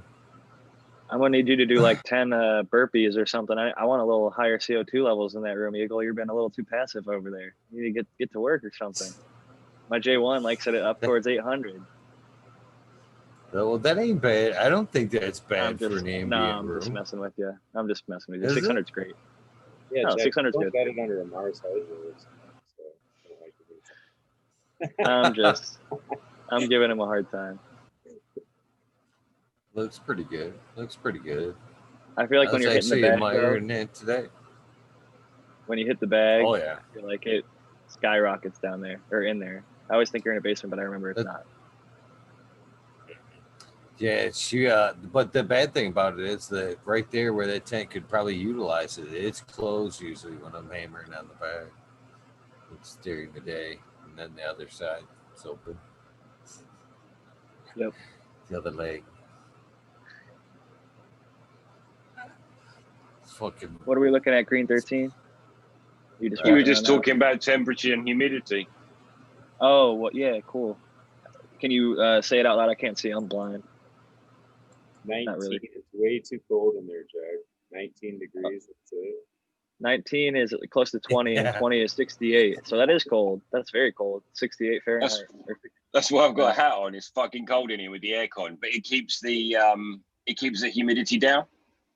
But also, I've only got one out of the two rooms running, so it'll be better when they're running day and night cycles opposite because it pushes the aircon a bit better, so it sort of cycles better and stuff. So what's it in the grow room if it's that in your like living space, or is that the That's grow room? That's the grow rooms. That's not this living okay. space. Oh, okay. In this living space, about 20 degrees, I think. So it's 1 degree warmer. Yeah, but it's 1 degree C warmer. Important notification or clarification. Yeah, it's like 3.43 degrees. That does not help. Just kidding. I don't know. I'm just teasing. Sorry, my thing doesn't help. Your thing helped. Oh, I was gonna say because 20. I know 20 Celsius is 68 Fahrenheit. Because that's the terpene volatilized temperature. So anything above. And it's about room temperature as well. 21 degrees. So Green 13, I've seen on your page, did you pull soil out of one of the closets and you're redoing it? Is that, or I seen you laying the tarp down and doing another bed, it looked like. I don't know. Yeah, new room, buddy. New room. Oh, sweet. It looks good. Looks I was really just fucking gonna good. say, you just fucking pulled all that out. I'd be pissed if I was pulling it out again. Nice. Hell yeah. That light's awesome, dude. What is that? It Lumitech. is They didn't look Lumitech. DIY. Lumitech Zeus, right? Is that the one that Yes. Migro tested? Those It things is, are but this badass, is the man. 465 watt version, so less wattage. Still, the efficiency and the spread, unbelievable. For the price. Unbelievable. Yeah. They have an American one now called something else. Does anybody know the American? It's like Luma Grow, maybe. No, But- we have the American one. Right. show. We got we have American ones right here. I'm still But- here. Lumitech has their American brand now. They didn't for a while because I thought after people see that Migro review, they're going to want to buy it. And now that's the case. They're selling it in the US under a different label, but still great stuff. And like Eagle mentioned on the show the other night, I don't know if you ever got the clarification. It is the same people who made those ballasts back in the day. They're the good ones. So they've been in the lighting industry for a long time and they make good technology for a fair price. I know back in the day, they were like the name brand. So it's probably more expensive for the ballasts than some other options, but their LEDs for the price are bang on, I think, as they would say in the UK. Bang on. Or 420, fair play. 420 says 13 in English, bro. In English, you invented standard measurements. What did I say? Did I say something in inches? Oh, I don't know. Do you say fair play? Is that in your vocabulary, Green 13? Fair play. Kino and GMO use that all the time. Fair play, fair play. I'm on the panel with them. They're all saying it. I'm like, okay. I like that little phrase. I never hear that over here. I love little linguistic phrases that. It sounds very cricket born, doesn't it? That phrase. It's just it caught my ear for sure, because you also say like a whole bunch of different shit. You know. Yeah. Like the dog's bollocks and shit like that. That I wouldn't expect. The dog's bollocks, yeah. When good you things. hear it, not that one, but when you hear it back from your child, then you start to hear that vocab, like just lots of words that are uniquely you or British or whatever. I love it. Yeah, So- I won't go there. Uniquely British, you bloody. Wait, You go, Things very have good. no problem. You find out real quick when somebody's mad, dude. If somebody like hits their head or something, starts cussing and swearing. Like different countries, it's always different. So it's like funny shit. Does anyone know a second language on the panel? Pieces of Spanish. That's Chris Mertz. He's the bilingual, trilingual guy. I know Green Pig 13, Latin. you said that you're a stubborn Brit, so you just travel and make everybody where you go learn English, right? Not you personally, but all British people. We do. Yeah. That's like the. You just have to talk a bit louder. It's like Americans do the same thing. Everywhere we go, we get like the American. What do they call them? The big places that people travel to. They're not like a hotel. It's fancier than that. A Resorts. resort. Yeah. And then the resort has all the surrounding things that also have English-speaking people from whatever country that are there just to basically satisfy the needs of the travelers. Unfortunately, I mean, they make a good living in some cases, but it's definitely not like going to see the actual country. A lot of people are like, "Oh, I went to Colombia," but like they stayed at whatever When my sister-in-law was traveling the world, we went and met her in Thailand. So we all went out on holiday to Thailand. She was traveling the world. We met her there. And she said she'd met so many people who were traveling in all the different hostels. And they used this phrase, "Oh yeah, done Cambodia, done Australia, done Thailand." And she was like, "It's disgusting. You're not out here to do something. You're supposed to be exploring, looking around, learning, taking it. You don't just fucking land and do it. Done Cambodia. Fucking hell. How long were you there? Oh, 4 days. Oh yeah, you done it. Done it good, didn't you?" They could put that pin in their map and check it off the list forever. Yep. Oh, how was it? Don't know. I was only there 4 days. Saw a temple. Ate some food. Fucking out. You can do that over there because there's so many countries that are like, bam, bam, bam. If you got your passport, it's like states. When I was, Yeah, it's like driving to the next state. yeah, it is. There's a place here called the Four Corners where you can be in 4 states at one time. It's like a little, where I know four it. states- I've seen it. Wasn't I've it where seen it. they're trying to bang on the 4 states at the same time or something? They're like, there's a movie. People where they always get in trouble for that shit. It's funny shit. I saw it on Family Guy. I think, I think it was The 911 Simpsons. It was too. the cops were getting him, and he just jumped to the other state, and they had no jurisdiction. And then those cops showed up, so he jumped over to the other state. Yeah.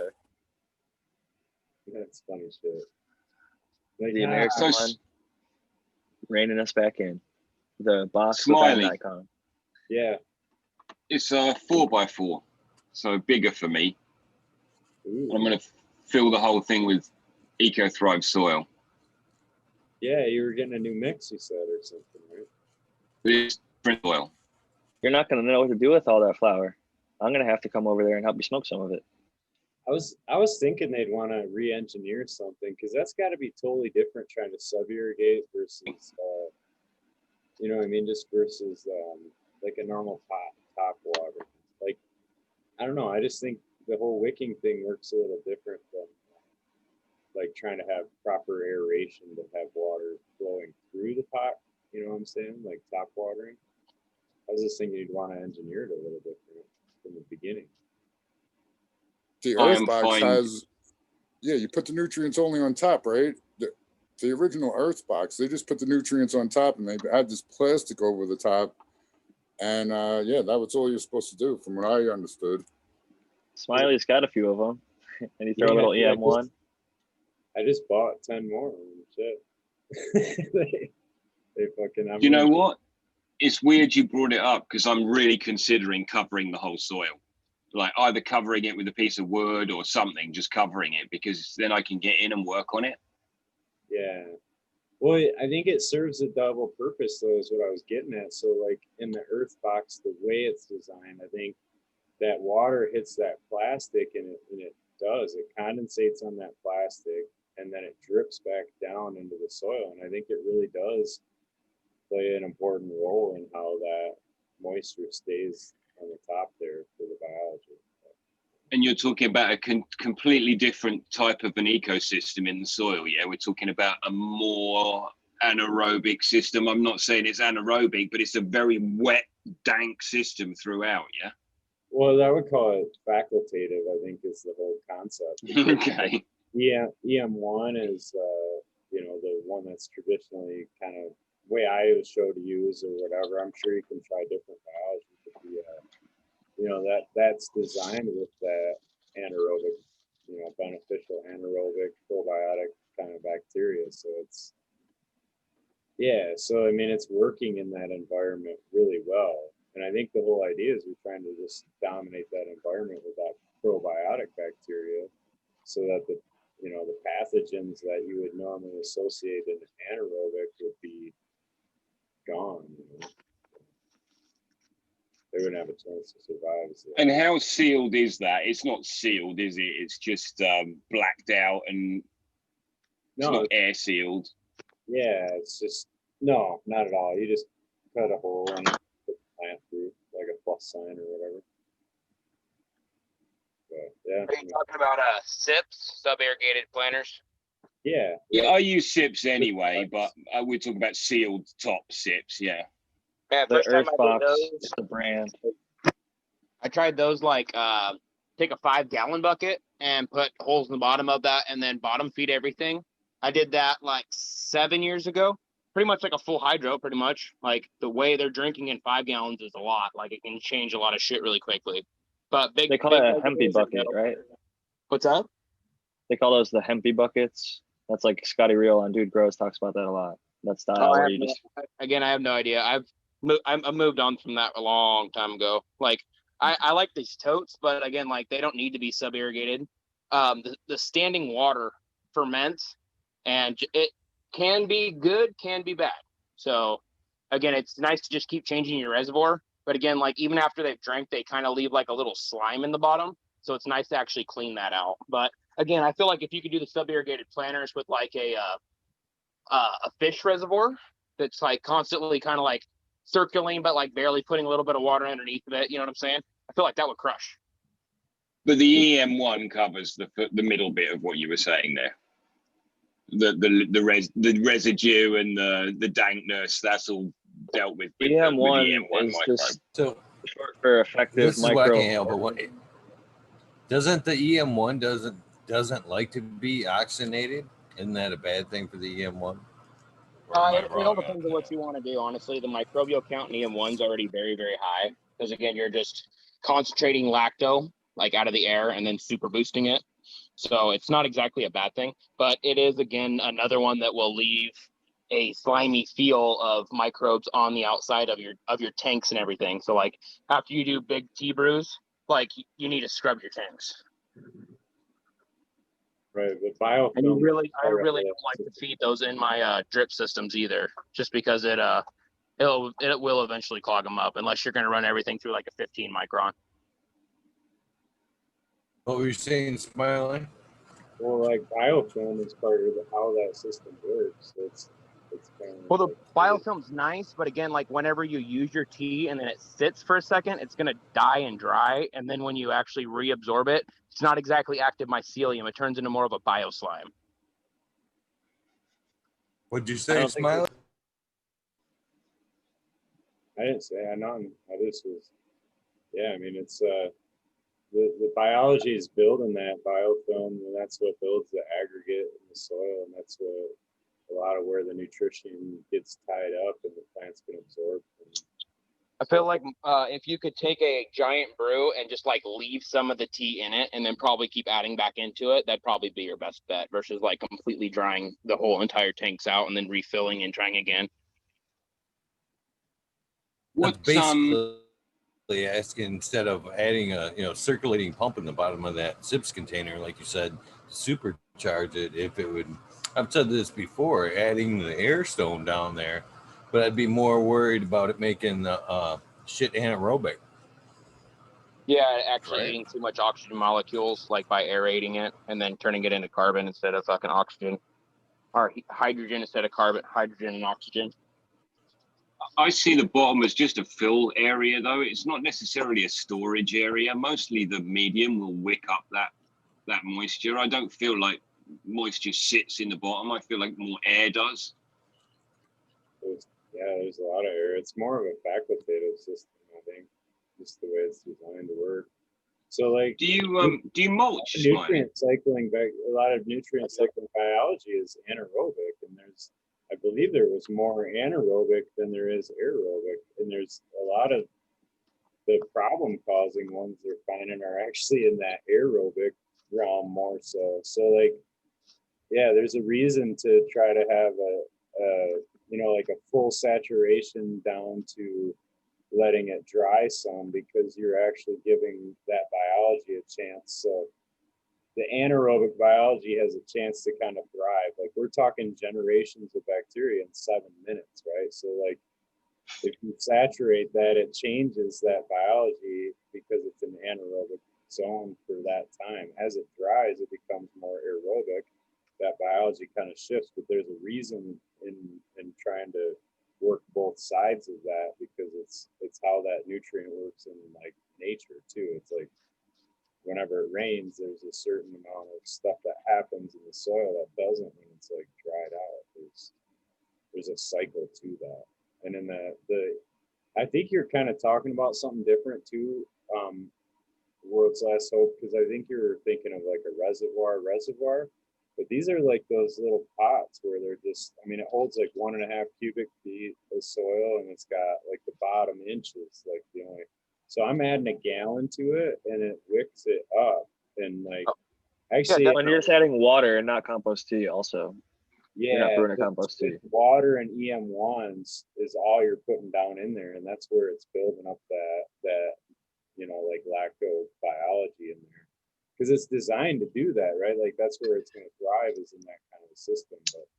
But like, talking with Green 13, and this goes for anybody in chat, is like, he's the one pointed it out to me, is like, you can add water to that and wait, just add half the amount or a quarter of the amount you're gonna, and it'll like disappear after a certain amount of time. So like, I was running mine a lot wetter, and he kind of pointed out that you can still have it soak up and be in the media and not necessarily be down in the reservoir visible. Kind of a fine line there, but I think, on a bigger bed like what G13 is doing, it's definitely smarter. I'm starting to see a pattern now, which is definitely, I feel like I water in two ways. The bed is wet, and all my instruments tell me the bed is wet, and when I stick my fingers in, it's wet. But if I feed the bottom, and what I mean is, I'm not going to wet the soil anymore, because I've probably got this much pebbles, and I'm just going to put this much liquid in. The plants drink that. They directly drink that. You can tell how they act, that they also had that as well as what they're having out of the soil. No doubt. There's a twofold thing going on, and I can react the plants in different ways. Huh. That's Like, cool. one seems foody and one seems watery. It's not even that, but definitely when I top Think water and about when the blue I mat bottom tapes water.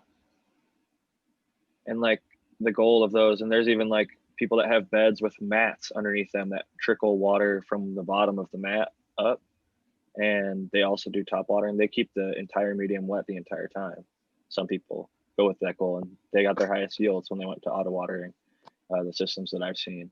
And I think with the biology that you can attain in some of these living soil beds, you can keep it pretty damp most of the time if you have the right microorganisms in there. But Yeah, it's a but also I think there interesting being all balance. those pebbles in the bottom that can hold a load of air, so those roots have got access to a load of air, that also does help with the performance of what you just described. So you've got that wet thing, but there is also the balance of some oxygen. I like that system myself. I just would like to see it myself being top fed somehow versus, having to drink from the bottom. I would just like to see, that hydrostatic pressure go through the soil, push it through the soil, and then sit in the bottom. You know what I mean? As a reservoir, not just fucking sucking it up from the bottom and wicking things up. I think it would just oxidate the soil so much more if you could get it in from the top versus That's trying how to I sneak it used to in do it, from the actually. bottom all the time. You top feed when you want to feed, keep your rhizosphere happy, but you keep your bottom tray with a little bit of water in it. But whenever you feed, you actually water through it and then let it suck it up. Yeah, you keep your rhizospheres pretty happy. Shout out to It's 2020. In my case, it's too deep. The water wouldn't get through and pool in the bottom. You'd have to saturate it so much. The bed's 45 centimeters. What's that in inches? He said. 18. That's what she said. My pots, I think my pots are actually about the same size. I have 18 by 30 or 28-inch pots. But yeah, I understand what you're saying. Like if you're gonna water them, you're gonna like water the fuck out of them. So to what Eagle is saying about the oxygen going through, yeah, like traditionally thinking that pouring the water through the top, it's pulling the air through. I know that's the line of thought, but I heard a different guy talking about high and low pressure. So like a weatherman, you have the high and low pressures coming through.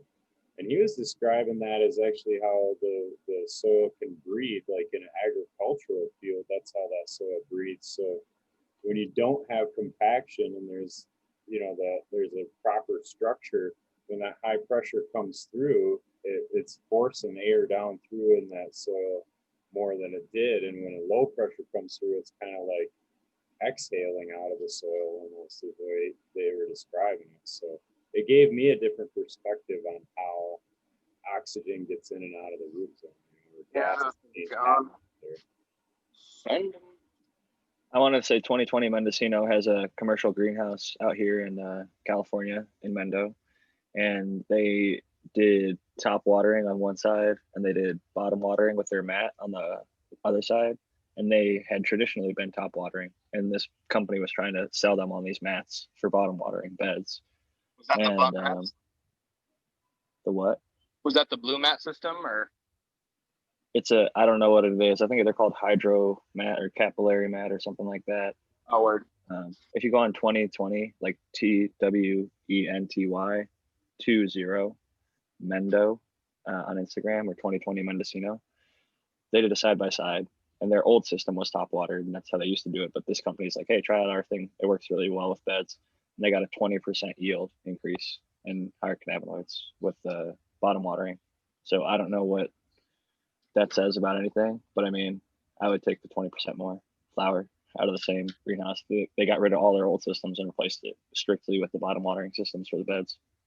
Well, you're letting your roots stretch. You're letting your roots stretch for it. That's the best thing about it. Is it's like that's like a plant that is kind of near a stream. It's going to try to stretching its roots towards the water source. And believe me, there's a huge and frustrating lag that happens before those roots get to the pebbles. There's so little performance, and I just have been burning the crap out of my plants until those roots get in the bottom, and then it just turns a corner, like the lag is over and the roots have arrived and shit just goes on.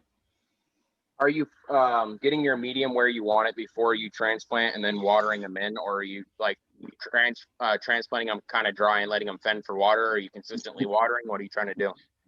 You 100% said it, and that's exactly what I'm fucking up. Like I've only used the bed twice, and both times I've put them in too dry and burnt the plants.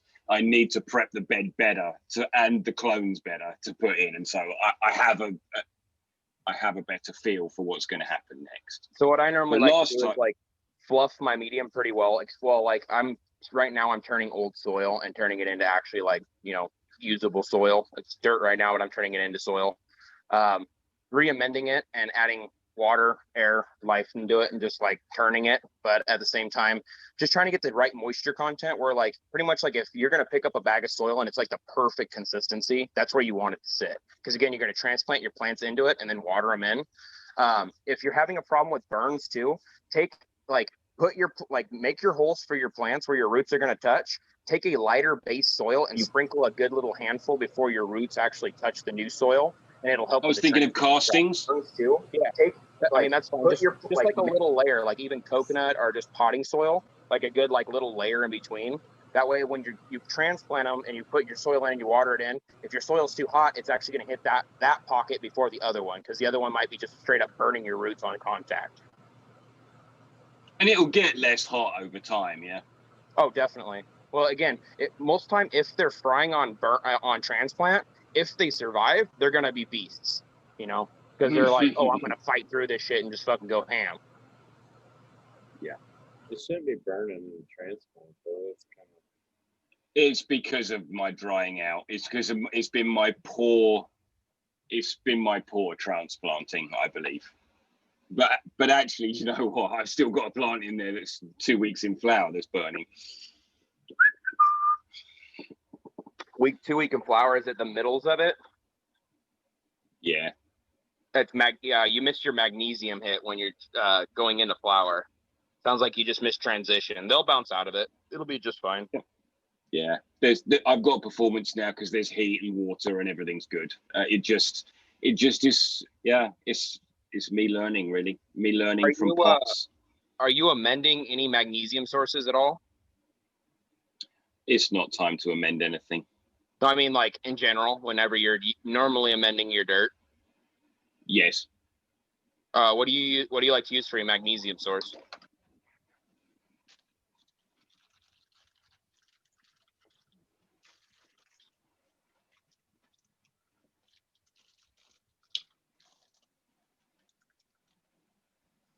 Krill meal. I have not seen krill meal yet. I'll have to look that up. I love it. It's like a crab shell meal, right? Yeah, exactly. Or like a lobster meal. Nice. Yeah, those are great. Water pulse. You actually might be able to get the mineral over there easier. Look into lignite. I wanted to give a shout out just a second. Earlier, I was talking about that underwatering thing. It's called Water Pulse Inc. They have capillary mats, which don't let the soil ever get overwatered or underwatered, is what they claim. And 20 minutes, tested them. I just went and found the post. If you can remember, DM me their page. I'd love to check that out. I'll do it. Right now. If let's say Eagle makes a crazy, let's go with 70% perlite, 30% cocoa, he could probably top feed through that SIPS bucket, let the water sit on the bottom because it'll just go through more or less, right? He could probably work that somehow. Well, Eagle, I could just use it straight up chunky cocoa. I don't think I'd have to add perlite. Yeah, well, that's what I'm saying. It'd be way too wet. No, it'd be way too wet. No. Because half of it sits. No fucking way. Dude, in those SIPs, half of them. Tal. Hold on. Half of the. Have you seen the material I run? Yeah, but let me ask. Half of the material sits in the water in a SIPs container. Not half of it. Well, I thought it said up quarter. How much? Some rocks. Eagle, here's a better way for you to think about it, bud. It's like a drain to waste. It's like you fill your tray up and let it drain out, and then it goes in the next reservoir. They do that with hydro rock wool all the time. No, this is like just the corners of the container are in okay, there. Or the wicking. Yeah, the one I saw was like I guess a quarter. I would say like 5% of the soil is touching that reservoir. That's just a guess, 5 to 10%. Like it's very small. I just filled the one I'm bringing Eagle. So there you go. I still think that I could run my chunky cocoa in there. I mean, if I'm just watering through the top like that, I mean, That cocoa gets dry fast. Fast. I mean, So the biggest thing that nobody's really discussing yet is whenever you're doing SIP systems, the best thing about a SIP system and how they actually correctly work is you use some kind of a mulch layer or a top cap. Because what that does is it makes it so when it wicks, it actually goes through the entire surface of your medium, the same moisture content. It doesn't just sit in the bottom. It actually will suck all the way up to the top rhizosphere and sit there. And then if you have a top layer, that actually acts as the top layer of your soil. So that doesn't end up drying out as if it's alfalfa or even just a straight up like some panda film.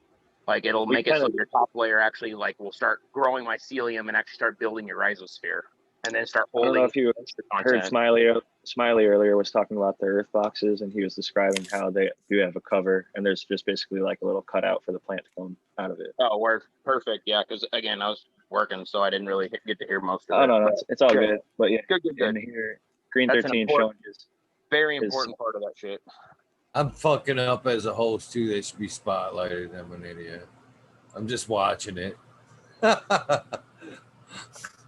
I can't get everyone on Brady Bunch when I'm on my phone. I can only either like see 4 of us or watch us like flip. My highlights see Green 13 while you're looking for the next one. We get to stare at you just looking. Right. Yeah, when I flipped over now, Green 13 spotlighted looking at his phone, reading chat. Yeah. Way to be on it. Don't mind us. I'm getting there. What is it? All right, Hey, y'all. Eagle. 1, 2, 3, 4. I'm gonna hang it up for Yes, this sir. evening. Peace out, I'm Jack. All right, Jack. Peace. Thank you for joining Much love, in, brother. everybody. Appreciate it. Always a good time, everybody. This is one of those times that they say is supposedly a good sign. So I just happened to look over and notice it. And with that, I'm gonna jump off. Thanks for having me. Peace out, everybody. Peace out, Jack. Peace, brother. Why are you laying asparagus down in the bottom of your Green 13? So if you see we'll go back one. No, they're doing indoor horticulture pots, like throwing dead material in the bottom of their pots and then covering them up so they eventually compost. Nice. I didn't know. Like I that. didn't know. There's about 10 centimeters of pebbles there. So that's the rain catchment or the water catchment.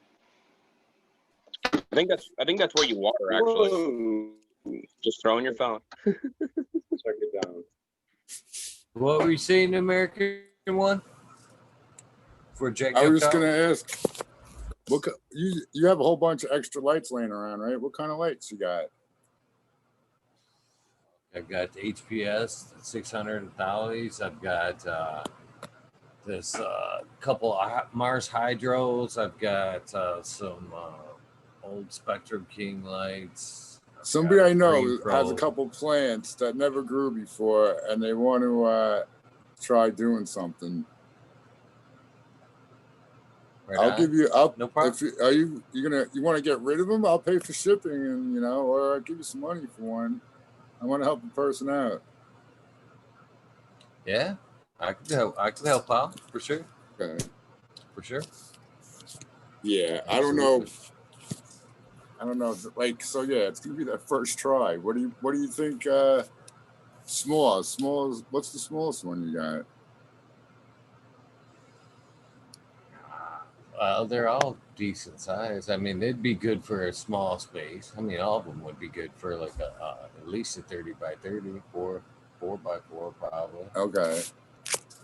Yeah. Yeah, because I don't know where they're gonna put it. I'll have to check and stuff, but that'd be cool. Right on. Does it happen to be one of the witchy gals? Nah. But I wouldn't be surprised if one of them, a couple of them want to start growing that aren't already. Right. Just curious. There we go. We're at the earth box with the roots that have. That'd be perfect for the green witches. They're an earth box. There you go. The name and everything.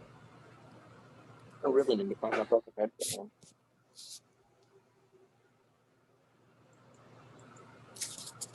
What is it? It's 3:30. So 87. Jump in, so Tom.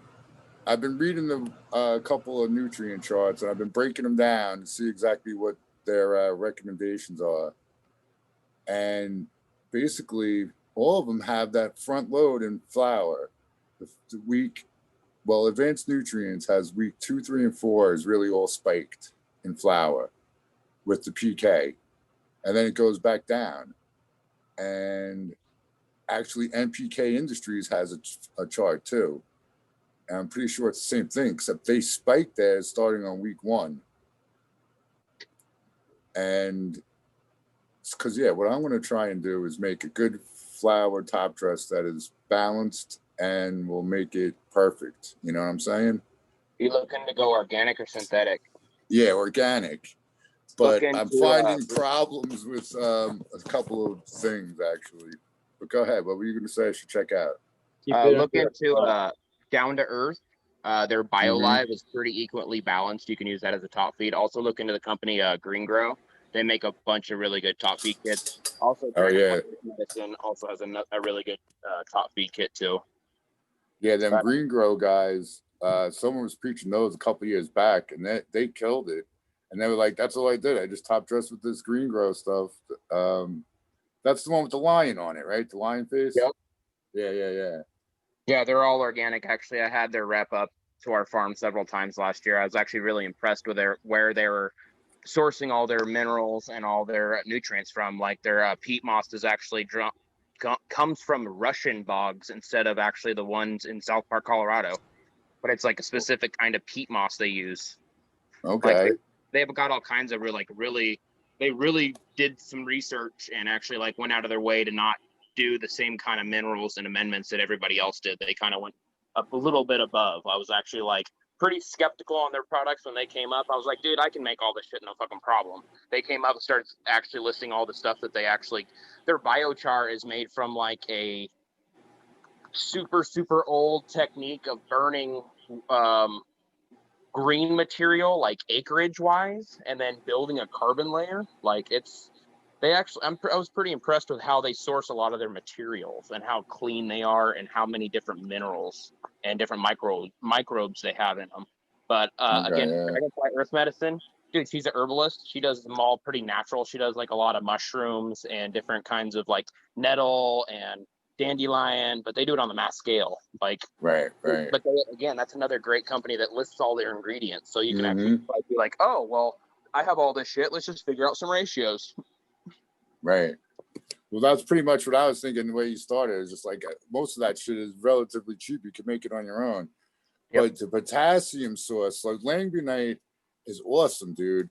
When he was talking about magnesium, I was going to tell him to try some langbunite because that shit has. In what 11%. form does that come? It's a powder, but I'm pretty sure it's water soluble. Actually, I'm not sure on that one, but no, it is. It is. It's water soluble, and but the thing is, it also has 22% sulfur, so that's not that bad. But there's a whole bunch of other stuff that has the sulfur with it. That when I was trying to get my numbers to where they were for the spike, getting that potassium number up is harder than I thought. But now, so I found the shit called potassium sulfate, which is just like it's OMRI. 0052. Yeah, 0052. That shit looks like it's like the answer, but I don't, just because it's in a powder form, it makes me feel like it's a salt. But I'm getting over it quick because it's naturally made and they naturally mine it. And it's labeled OMRI. So I'm going to try and tweak a thing and do this. I'm pretty sure sulfate of potash is actually derived from burning just like wood ash. Well, there's a couple of different ways, I guess but this particular one, there's mines of it in certain spots. If you're looking for high, you might download my bio. There's a few sources in there you really might like. You can make your own water soluble potassium from straight up bananas. You can make banana vinegar, which is super high in amino acids, electrolytes, and potassium. You can make early and late flour food, which the flour food turns out to be like a 0-50-30. So you're feeding PK the whole fucking time. and it's all Yeah, made from fruits and vegetables. Super, super Really? easy. All you literally But- do is go Tyler, banana, are you doing a banana, super soil? apple, pear, sugar, mix it together, wait a week, boom. The juice from that is now your flour food. right. Is there enough? Like, is it concentrated enough if you just do that with a Super, banana? super, super concentrated. You use literally like Ah. you use like 1 to 5 mils per gallon, and plants are like, holy crap, that's a lot. Yeah, because that's another thing. Because when I was trying to figure out how I could get more potassium in there, I was looking at all sources of everything. Actually, one thing that really might help you too, kelp meal is your best friend. It's actually got like about like 93 different minerals in it, but it's mainly Mhm. potassium. Yeah. So that's And the that's other thing. I also, had my that's also my your organic bud hardener too. Is like if you roll into flowering and or right in a bud set, and you're like, oh, these aren't quite as tight as I would like them. If you do like a kelp extract feed, that'll tighten them right up immediately. right. Because so I have an earthworm bin, and I feed that. I was kind of pushing my half. I had two of them, one for veg and one for flower, and I was feeding the flower one the kelp and the more PK things. But I mean, it automatically gets like I don't think there's any nitrogen problems if I'm adding my earthworm castings because there's I had all the leaves in for my cannabis plant in there too. So your cannabis plant, if you actually just straight up ferment the leaves by itself, and use right with the juice brown from that, sugar. that's 27 different essential B vitamins. That's your transplant shock food, and it's also giving your plant straight up nitrogen and growth hormones from it normally sitting there. But what was the And other what thing you were saying? I was thinking that's kind of how I figured it because the FPJ, if you use the cannabis leaves with the brown sugar, let it ferment, then you got the crazy nitrogen rich, like you're saying, diluted 1001. But if you put those same leaves in an earthworm bin, they're going to decompose to the same material, wouldn't they? Well, what I understand, I'm not 100% sure, but I know different earthworm castings different earthworms get off different castings. Like you can get the red earthworm wigglers and then the Right. blue Europeans. But from my knowledge, most earthworm castings, doesn't matter what you feed them, it pretty well comes out the same NPK. It's like a 0.2, 0.3, 0.5, or even Well, 0.1. that's like impossible because if you didn't put nitrogen in there, it can't magically make the worm eat it and change it to nitrogen. I don't think that's like Well, again, if you're chemically just throwing possible. cardboard in there, they're still got to eat something, and they turn that into pee and poop. Pee has nitrogen, has urea in it, has nitrogen in it, and so does their shit. Like even cows that just eat cows eat grass and straw, but most of their shit's straight nitrogen. Right. My understanding, Tyler, But again, I'm not 100% sure. I've never had my castings tested. I've never had different bins like you say that you have that you're feeding differently. So I couldn't really speak on a different NPK, but that's just what I've seen about earthworms for a few years. But again, I've never had two specifically different feeds. I've just kind of fed them all everything. Right. Now, What were you going to say, soil? Smiley? Yeah. Are you doing a super soil? Is that what you're doing? Mix? Yeah, basically I got the super soil. So this is my plan or what? Yeah, I'm constantly, I need to get this shit nailed down so that I can have an SOP. That's my goal is to have certain measurements that I know are going to keep the plants happy throughout the whole time. And my thing was to get, basically, in the 1 gallon, it's just basically veg shit. Like I'm not even worried too much because I'm starting to mix half fresh soil with some of my old shit. And then when I go to transplant to 5 gallon bucket, I want to have a set recipe that I add. And then after the go from veg into flour, I want to have a top dress, one good healthy top dress at the right time, and just have it finish out and basically, do a super soil thing where it kind of fades out at the end. That's my goal. So keep your top dress smaller. Have you maybe debated on up potting your containers to a bigger size than 5 gallons? I did think about that, and I guess it all depends on how big you want the plant too, right? Well, yes and no. Again, like in my opinion, the more soil you actually give the plant, the more root space you have. But again, you can always tailor the plant to be as high or tall as wide as you want. Right. And parts per million is in a weight, so the bigger the pot, it's going to have the ability to carry that more. Right. It's totally a different thing with The bigger organics. battery. Yeah. It just has more to draw from, right, no matter what. Because I mean, like I go from a 1 gallon into I put 2 plants into a 27 gallon, so they each get like you know, what is that? Fucking Almost, it's 14. yeah, they get like 13, 14 gallons each. Right. Which is perfect. But again, they're still sharing the medium, but they're the same strain and they get the same spacing, same feed.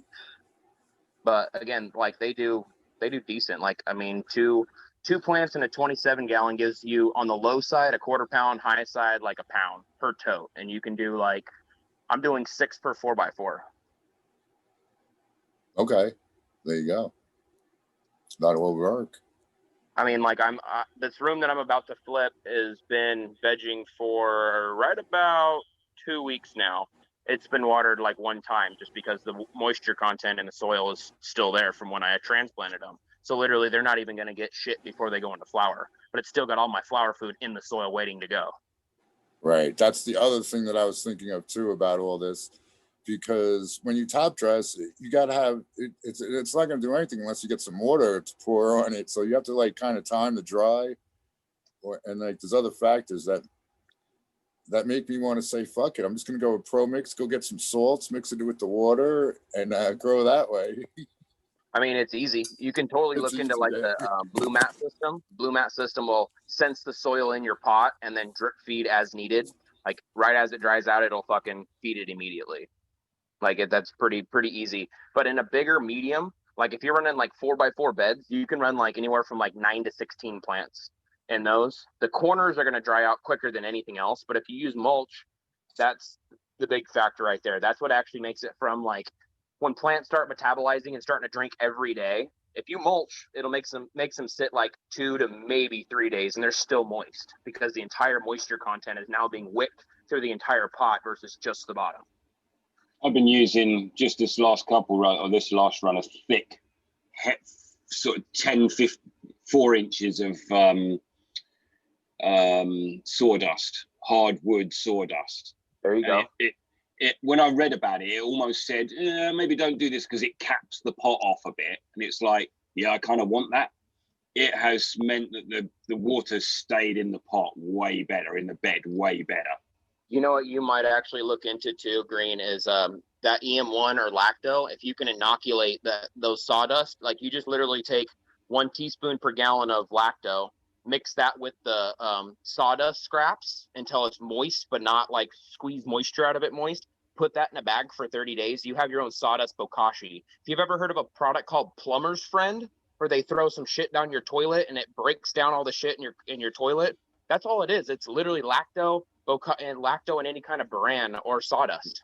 It actually tells you that on $80 a pound, and you can make it for 3 cents. But that will actually really help spread the mycelium through that mat of sawdust really fast. So you're gonna actually have to like take something and poke a few holes through it so your water will actually be able to get through it because it's gonna be a very healthy mat of mycelium. Yeah. Cool. Especially okay, that's interesting. Of your fan leaves, little nitrogen source. Yeah, that'll be fire.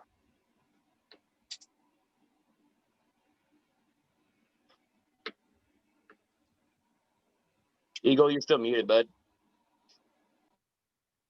Looked like he was trying to talk. I'm sorry, Yeah, I was I was answering swirled a little bit there. Go ahead, American One. You gonna say nothing. something? Nah, I didn't have too much. But so yeah, do you guys that are in organics do a top dress for flour, and what do you put in it?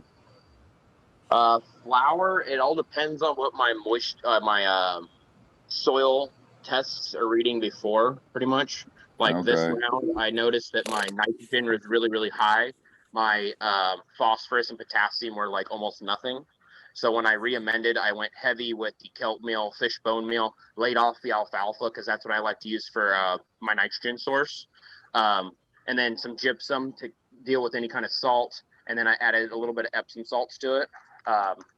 But from there, I'm going to be vegging them for about 2 weeks. My triangles might go 4 weeks. The triangle kush might go 4 weeks because I'm going to try to get them real big bushes because it doesn't fucking do shit. But that one's also very, very high magnesium feeder.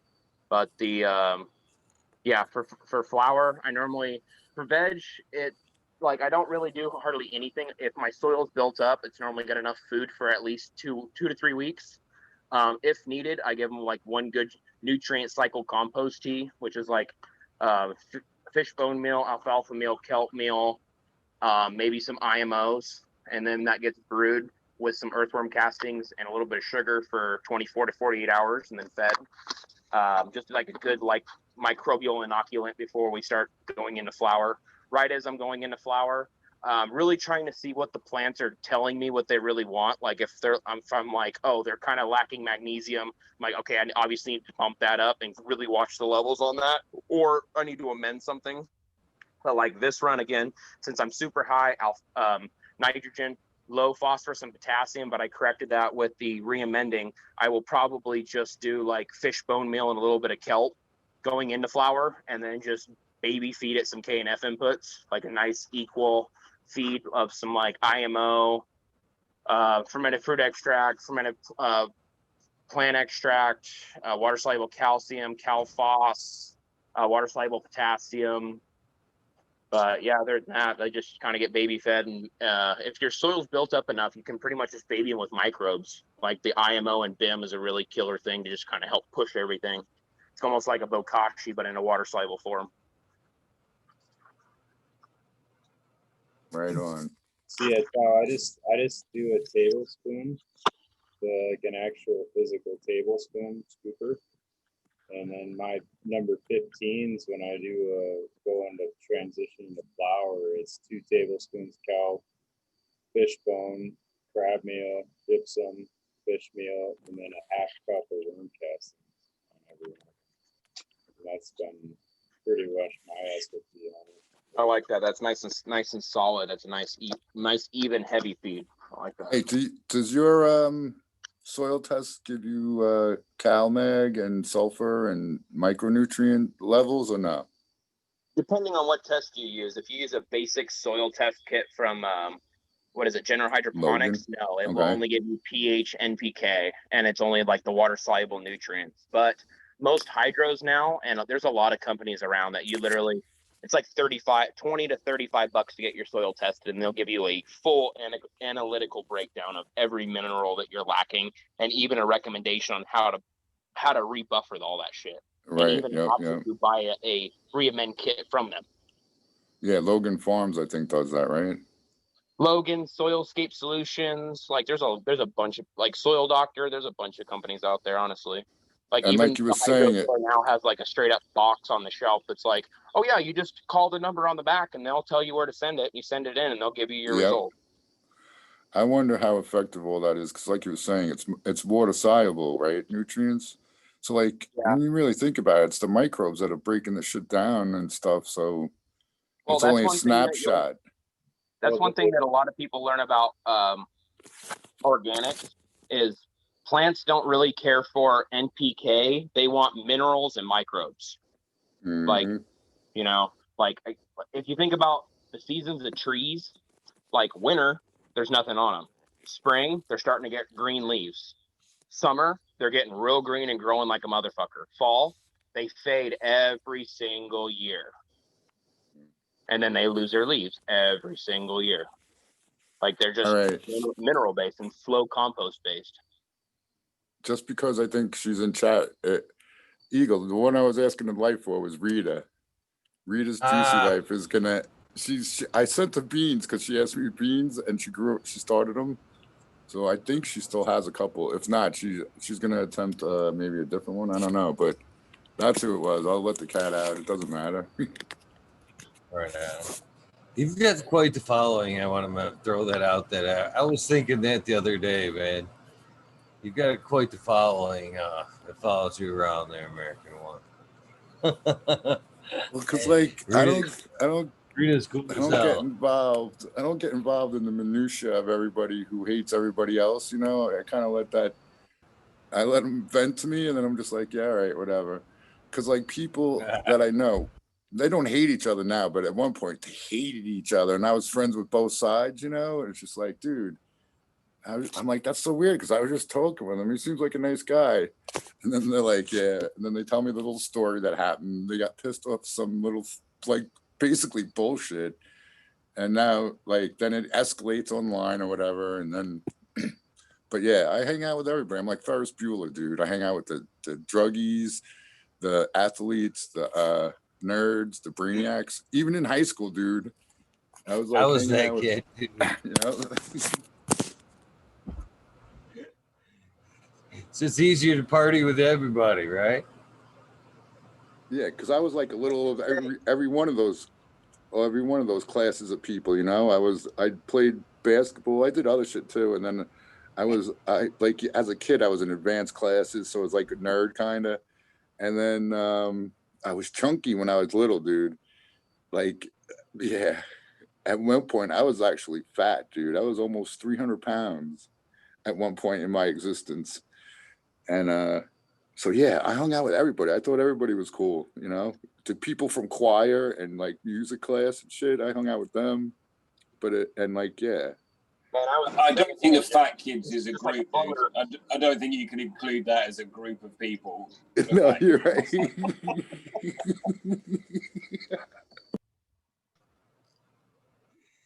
Not without catching some shit, that's for sure. But no, what I mean is I know the feeling, you know?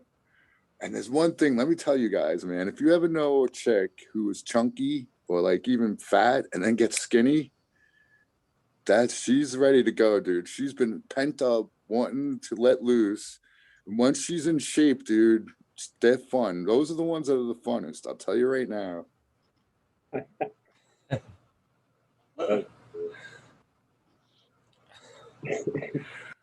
I believe there's some truth to that. I really believe there's some truth to that. Wow. Right down another I only rabbit. bring the truth. By the way, I'm just by the way, American One, I'm just waiting for the appropriate time to fucking finish off that story for you. Just every time I go to pipe up and tell you, it's gonna have to be, you're just gonna have to fucking, we'll have to like fucking do a video or something offline. Video chat, okay. I know you didn't want it out there. Oh well, prying ears. If I knew when prying ears were there, would be one thing. As everybody else except those ears there, yeah, I don't give a shit. But yeah, I don't think she'd appreciate the story. So No, yeah, better just leave that tight lip. I thought he was lighting a firecracker. He's got the hemp wick over there. That'd be exciting. That's a pretty good sized rig there. I just fucking broke my fucking HBG inline. I had that thing for 11 years. So shitty. Bummer, dude. Dude, that thing is older than my dogs and my kids. Holy fuck. That's such a sad day. Me and the wife both had to like smoke like 6 bowls just to like recoup. Older than your kids and your dog. That's amazing. That shit's got a pecking order. The key word was. Gutted to hear that though. That was like the most I've spent on glass. No, my hitman. Well, not my hitman. My what are they called? Fucking. I don't even remember what they're fucking called. But I've got these 2 little dudes that are like this big old heads, and old dabbers and shit. But I've got a matching set. They're like, fuck, I should just grab them, but they're like a red bottom blood base and big old head, but like one of them's got a demon tail, one of them's got like his ears pierced, but there's opals in his ears. But they're so, I love those things. Those things hit so good with like you can put any kind of, you can rip those things as hard as you want. Like those things are so sick. But no, that HBG bong, like I bought that right before the 2012 San Francisco Cannabis Cup, and was supposed to have a custom piece made. Dude didn't do anything at all, so I got my money back and just went and bought a piece, and that was it. And dude, think I was like $400 or some shit like that. But like, dude, that was the daily driver every day for fucking 10, 11 years. So I mean, it had a good fucking life. Yeah, you gotta run. It's I mean, it's depressing though when you almost want to bury it and have a ceremony for the motherfucker. You know what I'm saying? Jesus Christ. yeah, it's depressing, really depressing when you have something that you're so used to and love so much and now it's gone. Yeah, I'm actually scared about having this conversation. Let's move on. Curious. Seriously.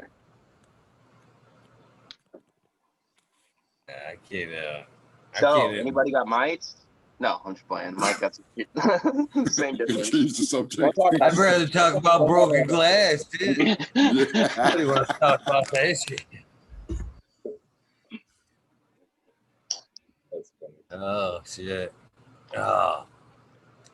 Well, the American, Cheers, Budsville, USA. Welcome to the show. I'm actually Big waiting shout on a out. piece at the moment. I've got a piece on commission that I've been waiting for since forever. I don't think the Seems like I just heard this story. Didn't I just hear this story? from Was me. it just so long? Oh yeah. You better throw Oh. some dust on that last one that you just had commissioned, huh?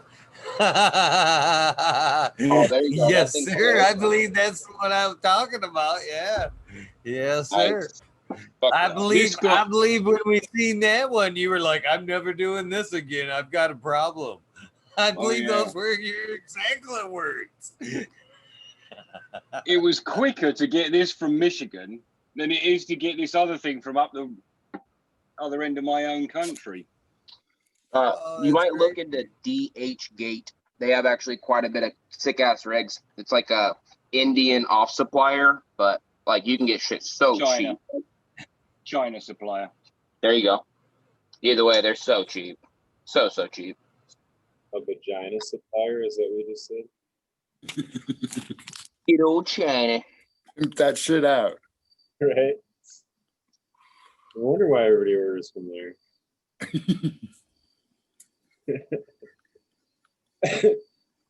Yeah, American one on that soil test, you wanna that look for the base saturations of the 3, and then fuck, now I'm drawing a blank on it. Man. But that's what you're getting at is your soil testing like that. That base saturation will give you a lot of info about where you're at. Sorry. And that'll be accurate and count good. Well, yeah, because it's talking about what's actually occupying those clay particles. So, like, as far as your calcium, potassium, magnesium, that kind of ratio, you're going to know that the ratio or what ratio it is in the soil. Right. That like your nitrogen and some of that other stuff are anions. So they're, you know what I mean? Like you're looking at cations with the other stuff, and anions are the opposite polarity, I guess. So the other thing that when I was looking at all these nutrient charts and reading articles and shit, there's one that claims there's a golden ratio for the potassium, calcium, and magnesium, and it's 4:1, and that's where I was trying to get the everything to match up. And how much sulfur is too much sulfur? I don't think there is such a thing as. I don't think you can overdo sulfur or calcium. The only thing that calcium can raise is your pH if you're using too much oyster shell powder. Well, Right. the calcium doesn't raise the pH. The oxygen in the oyster shell raises it, but the calcium will start to tie up other things if it's too high a number. Is kind of my understanding. Right. Everybody's been preaching that circle chart, the Mulders and Yeah, there is antagonist. antagonist Yeah. to it. Like I think it bonds really hard with phosphorus and stuff like that. So yeah, so that's all part of the basis. I'm trying to build this, and yeah, it's just strictly flour. Because like that's where I want to dial it in perfect, you know. But then if you're dialing in perfect, yeah, you're gonna have to be doing testing. I mean, otherwise you're kind of guessing. Like I don't do testing, Kyle, and I'm just guessing. I mean, I threw out Right. Well, what I add, but that's kind of my guess for my system. And I'm in a right. number Well, 15. But you aren't guessing. You're putting a philosophy to soil that is Right. for hydro. Yeah, The stuff is all there. You need to just make sure it's all provided and not worry too much about trying to control it. That's not your job. Well, This is not a hydro system. right, right. That's what I was going to say. My point, all of this being, is that the actual. So this is the other thing. I want the shit to melt into like super soil, so it's available when I do the top dress and water it in. But the whole thing is that topsoil dress that I'm going to make is going to be proportioned properly. Even if my soil is way off, it's going to be like me watering with, advanced nutrient lineup week number 2 in flour is what my top dress is going to be, a little stronger so that it'll fade out. But you get my point. Yeah. I'm trying to build the soil to match that, not my actual soil, right? What I was getting at with that is like your potassium will be like looking at that phase test, you're going to get phase saturation of your clay, which is going to tell you where that potassium calcium ratio is all at. So right, because even if the top dress is perfect, if my soil is crooked to begin with, it'll just stay crooked. Yeah, and there's a certain synergy that happens there that's hard to explain, but it's kind of what Layton's going to go down into the next organic talk, I guess, is that EH, but there's a definite synergy that happens with all that too. So it's kind of like it's more important than just thinking of it as like NPK. Like you're kind of thinking in the term of like hydro, but it's way the fuck different. Like Green 13 said, it's like it doesn't even work that way. Like, and everybody kind of argues that, and they always have talked about where the bacteria and biology is going to break that down, and then it's going to be plant available, and it's these things. But the way a lot of that becomes available is in that biofilm and in the microbial metabolites that they're like releasing and doing in part of their normal functions of life. Yeah, but the elements have to be there to begin with so that the microbes can break it down at least. So that's part of it too, right? Obviously. Right, but like you're worried about nitrogen, and there's nitrogen all over the place. Right. Well, that's the other thing I was saying. Yeah, I'm not too worried about nitrogen. Fertigation is kind of what I'm getting at versus like a chemical fertigation. You know what I mean? The biology is doing it. Right.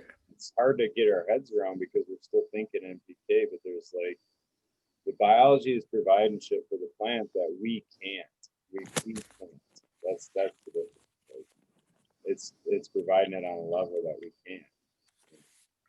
Right. Like, yeah, nitrogen comes, the nitrogen in the air is 80% nitrogen. So, and if you have any kind of microbes in there, they'll convert some of that for the plant. So yeah, it's mostly the PK, calcium and magnesium I want an all rate for this top dress that I want to try and make it perfect. But like you're saying, it is all different. And I was taking into account. Joshua Steensland is a dude he's just done Elaine Ingham's course, and he was just saying on his video that he's not going to amend his soil anymore ever again with food. He's just going to amend it with microbiology. Having done that course, he said he's absolutely convinced, and will have it no other way, that the food is there, and the food that these plants are uptaking from the soil is so very, very little that you don't need to keep amending that and worrying about concentrations of this and that and the other, provided that you are putting biology in. So he's saying, I'm done. That's it. It's good. Well, we're going to see, because I left a comment on that one, because so first off, he has to do just that, only put the cannabis plants back in, and he's doing a cover crop, so he could chop that back in. But I think if you don't add anything at all, that shit will deplete eventually. I'm telling you, it's impossible not to, because he takes out the buds. You take out the buds every crop. So that's losing whatever those buds contain, is not going back into that soil. I feel like that, but well, there is a law. What happens? There's a law of return or law of return is what it is. Like you got to return a certain percentage of the vegetation back to keep balance. Well, he's going to put the whole plant back, everything except for the buds that you take off. And you know Well, what? again, as If you he see, nitrogen's everywhere. It's all about the flowers. right, and if he's running through a water hash, he could put the buds back in there too. So who knows? Maybe he is planning to do that. Then you got everything that made that healthy plant to begin with is back in the soil. It should be able to make an entire healthy plant again. But if you take the I do buds that, out, buddy. Everything goes back for me. Everything, nothing leaves the room. Even the stuff I blast then goes back into the bed. okay, so that should right. Then logically that should be enough then. I put a shitload more besides though. I can't fucking help myself. But you That's see, why it shit's Say? burning. but the That's point why Still you is, should think burn. I know. diversity is the key. the point being though, just because we're used to doing that, and that's what we're always kind of thinking along that line, doesn't mean that that's the way it really works. You know what I mean? I'll tell you what, I think get the quote that I love the most is from John Kemp, and he says, "Oftentimes the problem does not lie in what you don't know, but it lies in what you think you know, and it just isn't so." I know Josh Happy personally. I'll have to birthday, sit down and Spiky talk to him Pilot. about that. Say that. Sorry to both Green 13 and the World's Last Hope. When you ain't got your camera on, it's hard to tell when you're talking, not, getting ready to speak. I didn't mean to jump in on you. I just wanted to say happy birthday to Spiky Pilot in chat. He just said he turned 53 today. Happy birthday, brother. I hope you have a fucking amazing day. Happy birthday, man. Smoke right. one for us. happy birthday, Spiky Pilot. Fuck, I was gonna say something now I forgot. I totally disrailed a fucking conversation Oh. that was going. No, I 213, remember. you were replying. I got it. I remember right, now what go I was ahead. gonna say. So I got lazy once and I pulled out the plant that was in there in a 5-gallon bucket and I just stuck another one in there. I pulled like whatever roots came up when I pulled it out and I put it in there. That plant did kick ass. I didn't add anything to it at all. I just put another plant in it, just like from one run for the second time, and that plant was happy the whole way. So there is definitely probably I think we all put too much in, even in the organics. You're probably right. We should be finding them special microbes and putting them in at the right time. I ran 10-liter pots of cannabis, chucked them outside, and didn't even take the roots out, just chopped them off, the cannabis plants off, planted tomatoes in, and have run the tomatoes. The tomatoes have all ripened and gone completely awesome. And those are two plants that pull huge amounts out of soil, supposedly. So Right. 10-liter pots. You say tomatoes. We don't. Tomatoes. How often do you guys recharge the micros in your pots? Do you? A lot. Every feed, every other feed, in some Ideally, form. yeah, but ideally, Not- in the situation you're talking about trying to get a nutrient cycling ecology going, like what Joshua Steenson's talking about is a whole functioning thing. I don't think he's going to be constantly re-inoculating, you know. Yeah, that's the whole point. He's not gonna. He's claiming he's not gonna add anything to the loop except for what's in that room, basically. Yeah. So I'm a disbeliever right now, but I think it would be awesome if I'm watching him and he goes like three more pulls, like 3 more harvests. I'd be impressed without adding anything at all. He'd make me a believer. I think he's going to lack phosphorus. That is the most He's depleted And element. potassium. at the end of that video, he said, all I'm going to do is add microlife and compost. Okay, rude boy, if you're adding compost, I feel like you're Yes. adding food. You know what I mean? So it did kind of nullify the video a bit. No. Green 13. I said, well, if the compost is only the cannabis plants, then that's the truth. Like, yeah, I left a comment there already. Like, I don't believe it. I left a comment on that thing. I think he's proved everybody wrong before. He did years ago when he first did that. But there's a lot of guys saying that a living soil couldn't perform in weight wise, and he was cranking out over 2 pounds of light at that time was kind of the mark. So I mean, you know, he's proved it before. I have all the faith, man. Josh is a smart ass dude, especially with the training he's just got. Fucking, that dude knows how to grow some fucking weed. Is he still under No point, Josh Steeslin? Yeah, Yeah. Josh was doing some. no point doing the course and then ignoring it, is there? I bet it's not cheap. Dude, I'll throw it out there. I'm trying to get him on my show, like the organic talk. That's one of the first people I thought of. That I like Josh. I'm telling you, dude, he's fucking. I've learned so much from that guy just in the short amount of videos he put out. He did them no-till talks. There's some fucking heavy knowledge in that, dude. I'm into it. Yeah, we're 3 minutes when away. when I was talking about adding watering in your micros, well, basically, I'm recharging them a little bit. Every transplanting, I'm throwing a little bit of micros and azoles in the hole. But you're saying you feed them all the time? Well, I'm feeding them some sugars as they go along, but I'm talking about like a recharge. I like to hit them like 2 weeks before I'm throwing them into flour. I like to water in some fucking micros, some water-based, something I can water directly in with my water 2 weeks before. And then I like to throw them again the first week of flour. So, the count is as high as it could be. That's what I'm talking about. Not necessarily just feeding them sugars all the time. There you go. Mammoth P, EM1, compost wash, worm tea wash. Every time something, I'll put a little, some biosys, microbes all the time, different ones. Yeah, I don't think you can really overdo it on them. I just, at a certain point, I would imagine that, it's, I don't know. As I'm letting my soil adjust, I just watch the plant.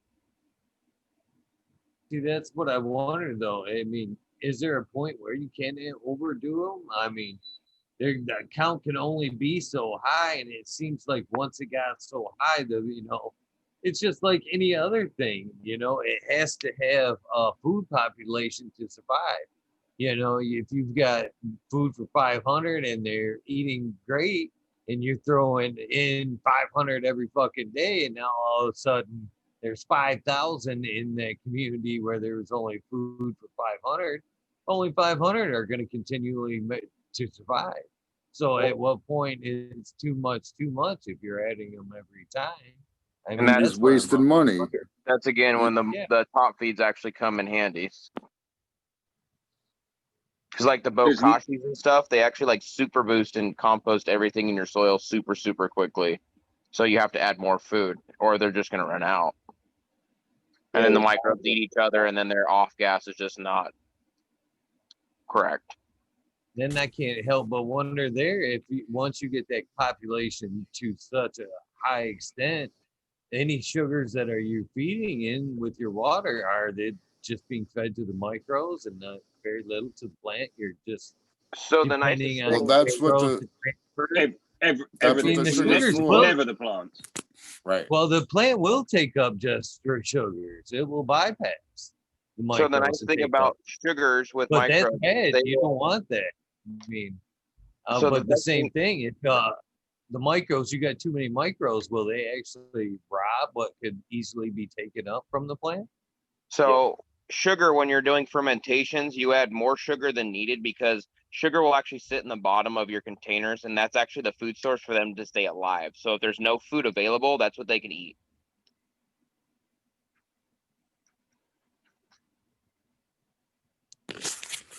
Yeah, from what I understand, most people claim you add the sugar to feed the soil, not the plant, and which is what you're arguing, Eagle, is that if you're feeding the soil and the soil gets too large, it's sucking up all the nutrients instead of the plant.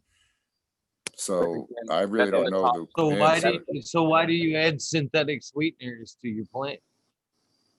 You don't have to. You're just trying to help. Wouldn't you prefer to give them molasses, right? Well, no, there's citric acid in that shit. I think that's what makes it available to the plant or something. You know anything about that, Smiley? I missed it. I didn't hear what he go off. Well, pay Well, attention, thing is, goddammit. it's not But no, even everybody was it's not even the talking. citric acid. It's actually the microbes are composting it all and actually like they're just composting out in a microbial level, so it's making it easier for the plants to uptake them.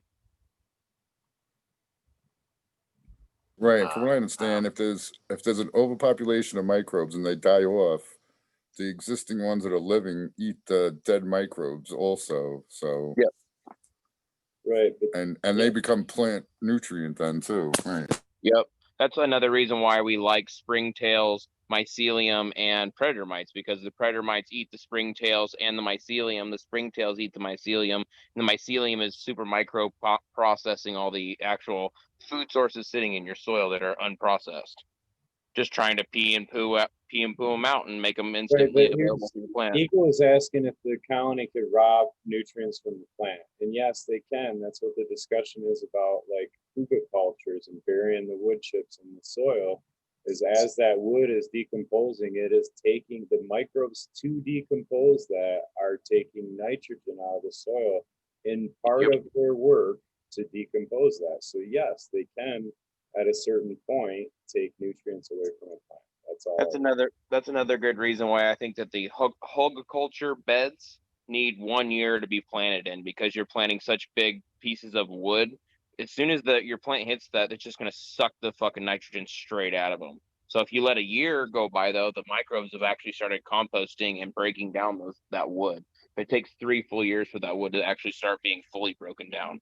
But it's still going to start making a good mycelial mat, start colonizing your life in your soil. But I feel it's best to plant in those, like build them a year before you want to plant in them. Ideally, I believe you. Yeah, and that's for sure. Right. Another good thing to do if you're on scale is like use what you have, and then when everything's planted, start building your beds for next year. So here's another thing too about what Eagle's asking. So like in a compost tea where you're actively aerating, you got rapid boil, it's bubbling pretty good. You can physically add enough food source that you could have a bloom of bacteria that even though you're adding air, they will function and use that air so fast that it actually can shift it to an anaerobic zone. And that's what if you bubble it too long, as they were talking about, is that you got to have everything in a balance. And like the other thing I was thinking too is where I think we are mistaken is we look at like biology or bacteria like mammoth tea as being a certain biology or a certain bacteria, but they're like consortiums. So there's like little communities. It's like its own little kind of you're building your own world.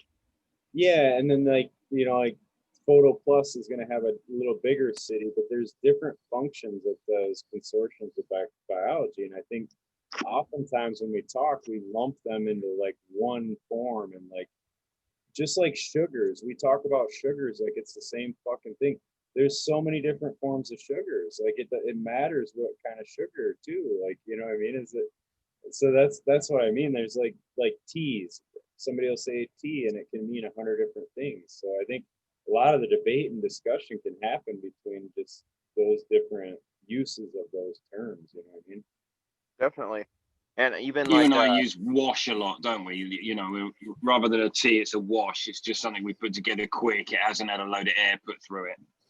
Yeah. Even Elaine Ingham in her seminars was saying that you don't even have to aerate your compost tea, because how do you make normal drinking tea? Like if you want to make sun tea, you put tea bags in water and let it sit. So if you just let it leach, the only reason why you're actually aerating it is to try to make your microbes stick to the leaf surface. So unless you're going to be foliar feeding, you actually don't even have to aerate. But again, I really do like Vortex brewers. I think those things kick fucking ass.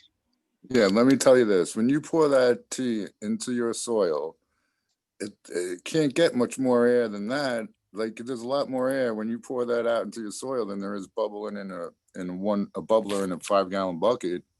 And so it'll do what it's gonna do after you pour it out. You know what I'm saying? That's my theory on that. Before that, though, it's reproduction. It's reproduction, eat, ready to go, off you go. There you go.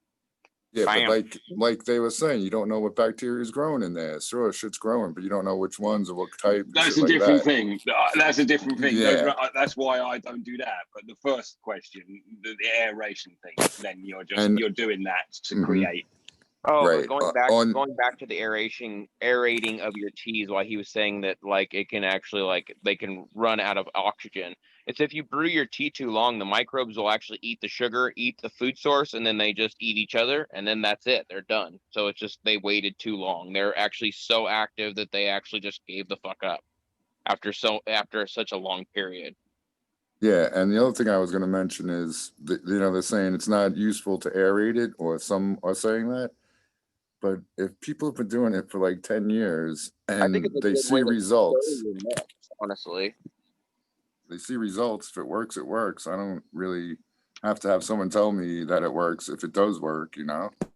Right. No, I agree with that. How it definitely has worked for years, and I think it's splitting hairs and like Exactly. the idea of like what's good or bad biology is like you say, once you pour it in the soil, I think it does change a lot. So like a situation, say you have a lot of, there may be even be a time where you would want to add an anaerobic tea. And I'm just not saying that I'd suggest it, but I'm just saying depending on the soil condition you're putting it in, it might be fucking beneficial for that. So like, what I mean? There's no, I don't know, there's not really a Yep. right or wrong with it. It's just kind of a lot of, that's why I'm asking people like Leighton or people that actually look under the microscope, because I mean, they have a different perspective than any of us, right? Like if they're looking at certain things and they're trying to identify and quantify what's actually there and what's happening. So, I mean, they're the ones putting the information out that we get to all debate about.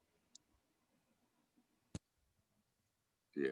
Yeah, at the same time, I believe it, but I don't, because I feel like there's certain things that work in a microscope, but at the same time, the plant utilizes differently that you just can't really see under a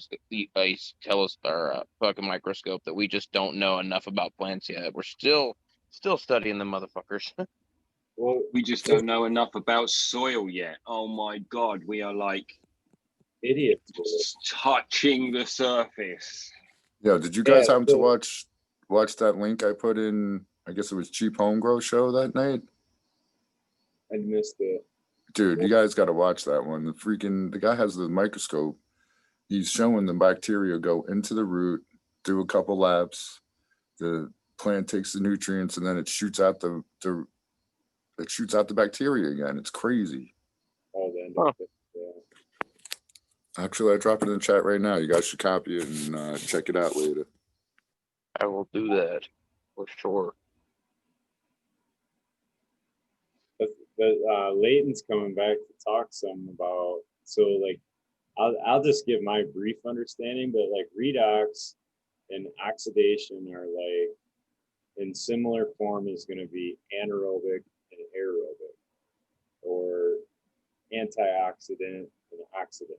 They're all kind of similar terms in different kind of sciences, but the idea that we need anaerobic is valid because there's a certain energy exchange that happens in an anaerobic system that doesn't necessarily happen in an aerobic system. So like that's why I was saying like that biology functions in a better way in an anaerobic, but you have to have it kind of a balance there. Like I don't know, it's I tough to believe it explain. was. That's why I have him coming on to talk about it. But like EH is measuring electrons, and that electron flow is what electricity fucking is. So it's kind of a trip, hopefully blow somebody's mind. I don't know. But what was I gonna say? Fucking I forgot. Fuck. It's not a trip really, because we're electric, everything's electric, That makes perfect sense to me. Yeah, Right? it's all a matter of positively and negatively charged ions in our soil. Definitely.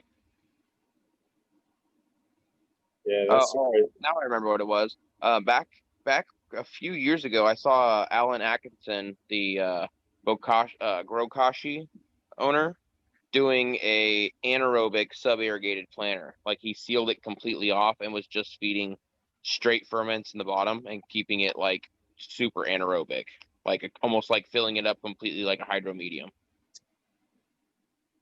He never showed pictures of the final results though. I wonder why. Shit. I was like, come on then, what Well- happened? Oh, Well, honestly, like that nothing. dude doesn't really post a lot of plant pics in general though. Yeah. But I wish he would have. But I ran my sub irrigated planters like that, but it was a little bit Did- different. I didn't like do a full fucking hydro like hydrogen and just straight up standing water. That's pretty much what it is. Like they're like Wow. sitting, your root ball is sitting in a ferment. How did it look at the time of the picture that, like, before They looked harvest? healthy and they were like Okay. good, like 3.5 feet. So I mean, like he was doing bokashi feeding in the bottom, I imagine. But again, like I don't How know. can He the root never mass did- have he never no really did oxygen, follow though? up that I saw. No, but my guess is some microbes in there are making oxygen, right? Like, doesn't it split? Well, they're all off gas. Isn't water H2O? Isn't it water, hydrogen, and oxygen? Yeah. So, Smiley, how was your meetup with Happy Little Tree Co. at the organic stuff there? Cool, man. Yeah, he's a cool ass dude. Really cool. He's gonna be on the show Saturday. Hell yeah, dude. Hell yeah. Yeah, he grows some.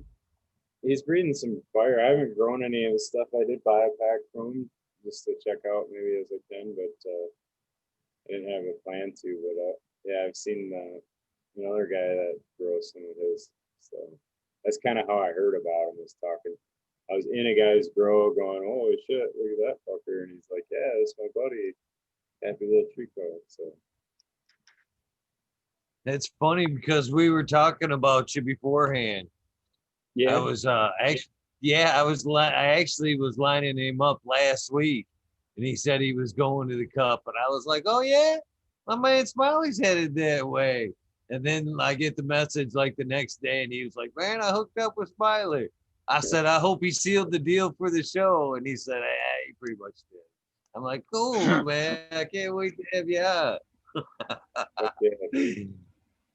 He's a good ass grower, smart dude too. All regenerative, I think. What was that cup like, dude? It was pretty mellow, man. It was like I don't know, man. It was just real low key. There wasn't a ton of people there. There was maybe, a handful of dozen or so vendors. So I mean it didn't take long to kind of get around and see everything. So there's a lot of just hanging out, chilling. They gave away a lot of their weed. I mean, they were great hosts that way, like handing out, pre-rolls, handing out, they had these little jars that probably had a gram in them, I guess. I don't know. It was like a roll of joint with, pretty much. So, yeah, they were really, really cool. Dude, when I was at the Emerald Cup, they have all the stuff on the freebies that they give away. And some booth had like I forget what it was. I don't know if it was like a thing full of lighters. I'm like, are these for free? They're like, guys, like, yeah. I just picked up the whole thing and started walking away with it.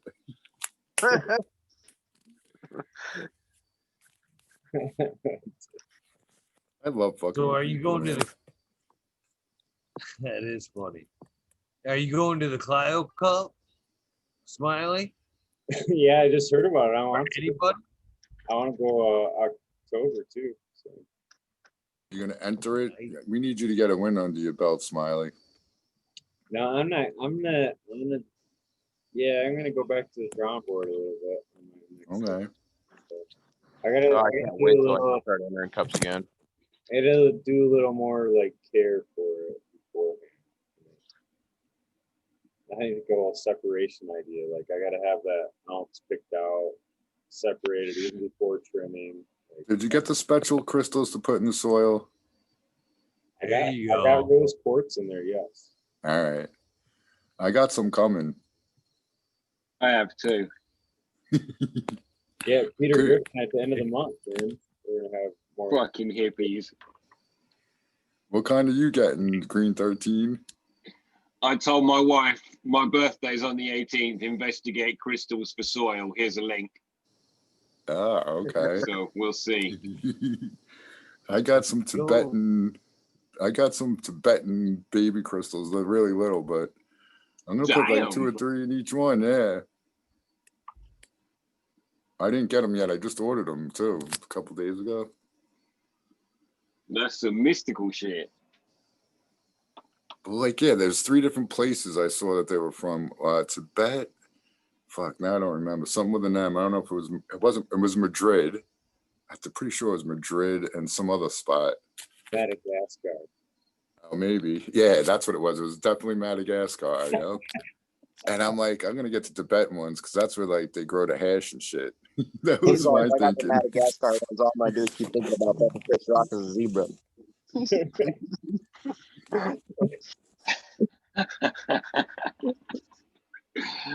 Right, I'm bailing. I'm going to the hydro shop. Have a great day, dudes. Big love. Yeah, man. Oh, Peace that's out, great. Green. It's actually late enough to do normal shit over there, isn't it? Yeah, the world's closed over here. Yeah, Hey, fuck. your It's like brother. 2 a.m. here almost. Have a good day, G13. Have a good day, brother.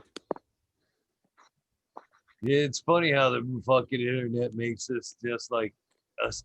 The world's a small place anyway, but man, this shit makes it like a super small place. You don't think about that shit, man. He's on the other side of the world and shit. Yeah, pretty fucking Right. cool. It is cool. Shout out I'm to out of here though. So you guys have a good night. yeah, you too.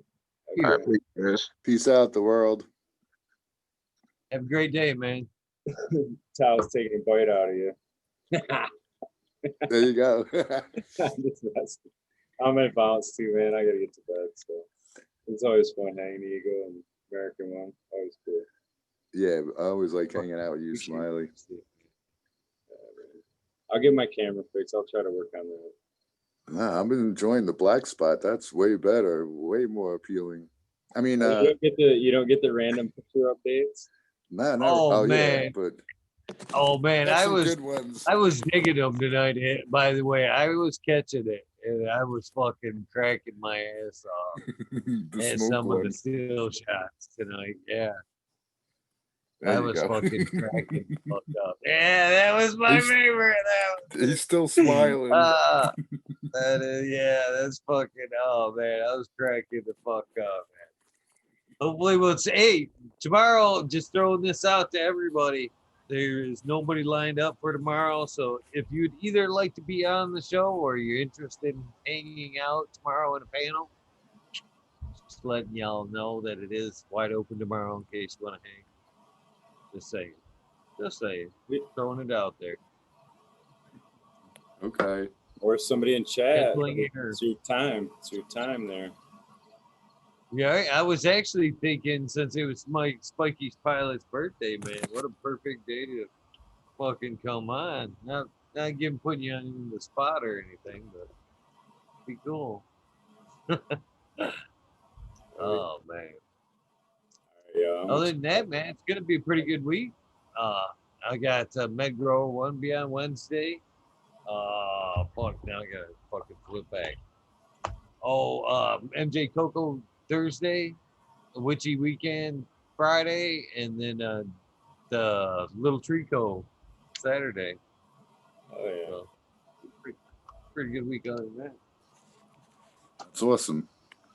All right, yeah, I'm gonna go 2 Eagle because I know now you got like a half an hour reading names after we all leave. Yeah, I had about fucking 10 of them tonight, man. Fuck yeah. I actually, I dig it, but it's getting to be like 15 minutes easy. Yeah. Easy. Yep.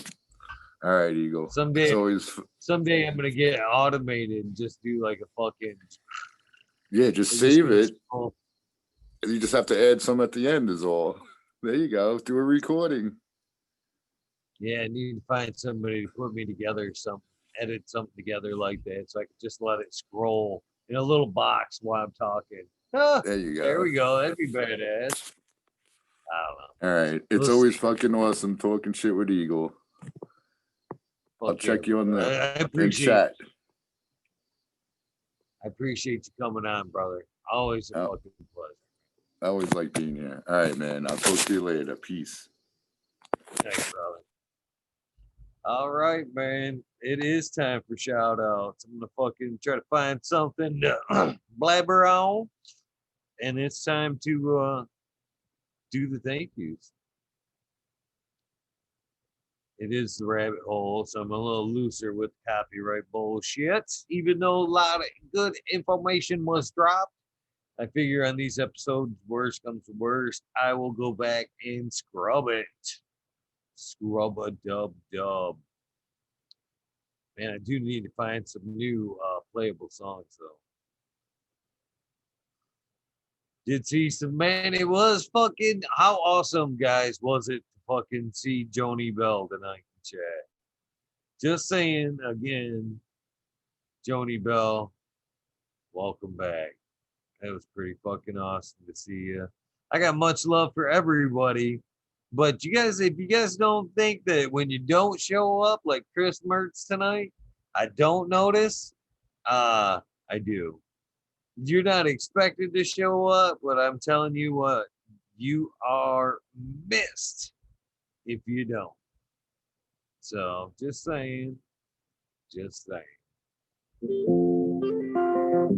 Hopefully that isn't too loud. Should have did a dab first. Should have did the dab first. And newest, well, maybe not quite oldest, but something like that. Bio Greens, Stealth Grow 56, GHFJJ. I haven't figured that one out yet. I haven't been able to bring around the lines. Yeah, it's totally free, Spiky Pilots. It'd be awesome, man. I'd love to have you. I don't know what Handy is, but I'm sure we can send you a link. If you can do it through a web browser on your computer, there's a lot of ways we can do it. We can figure it out.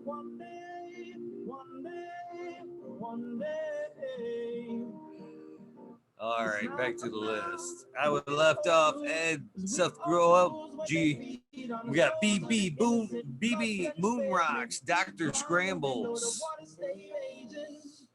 Holy shit, what the fuck did I write down there? I'll skip that one. Rude Nuts 619, TM 42696, T-Ben. Precipitation grows, patient grows, something like that. Kenny 710, hating life. The Cannon Bus Driver, I seen them tonight. 808 Rooting's Prospects, Mr. Green Thumb 420, Bob Rose. Double Tap, Drury, Michigan Quarry, Robert Hazelton, Rob. Automation is Freedom, Rafter Grows, White Feather, Mr. Lazy, Jamid, Looney Jester, Smoking in a Small Town, TMS.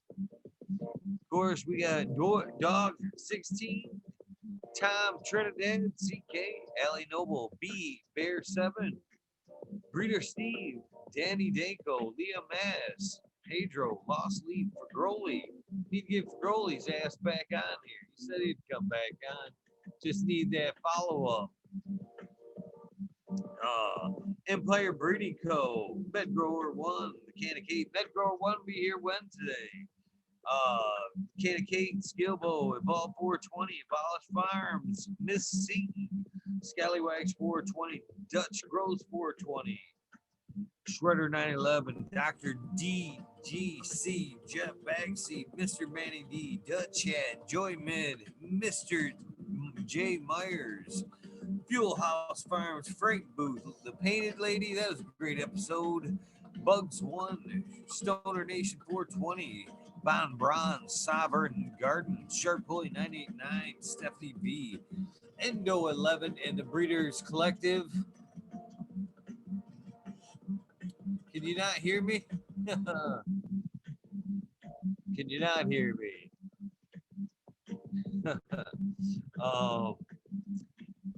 Matt Steelbread, Spiky Pilot, Happy birthday again, brother. If you want to come on the show, hit me up. We'll figure that shit out. I'd love to have you. I would 200% love to fucking have you on your birthday. Slow roll, Pop Little, Boca King. Thank you, American One. Jack Greenstock, 420, Spartan Grove, Boom Farms. We missed you tonight, Boom. I don't think we've seen you tonight. Always a pleasure having you. Smiley's Gardens contributing to the show tonight. Thank you too, my friend.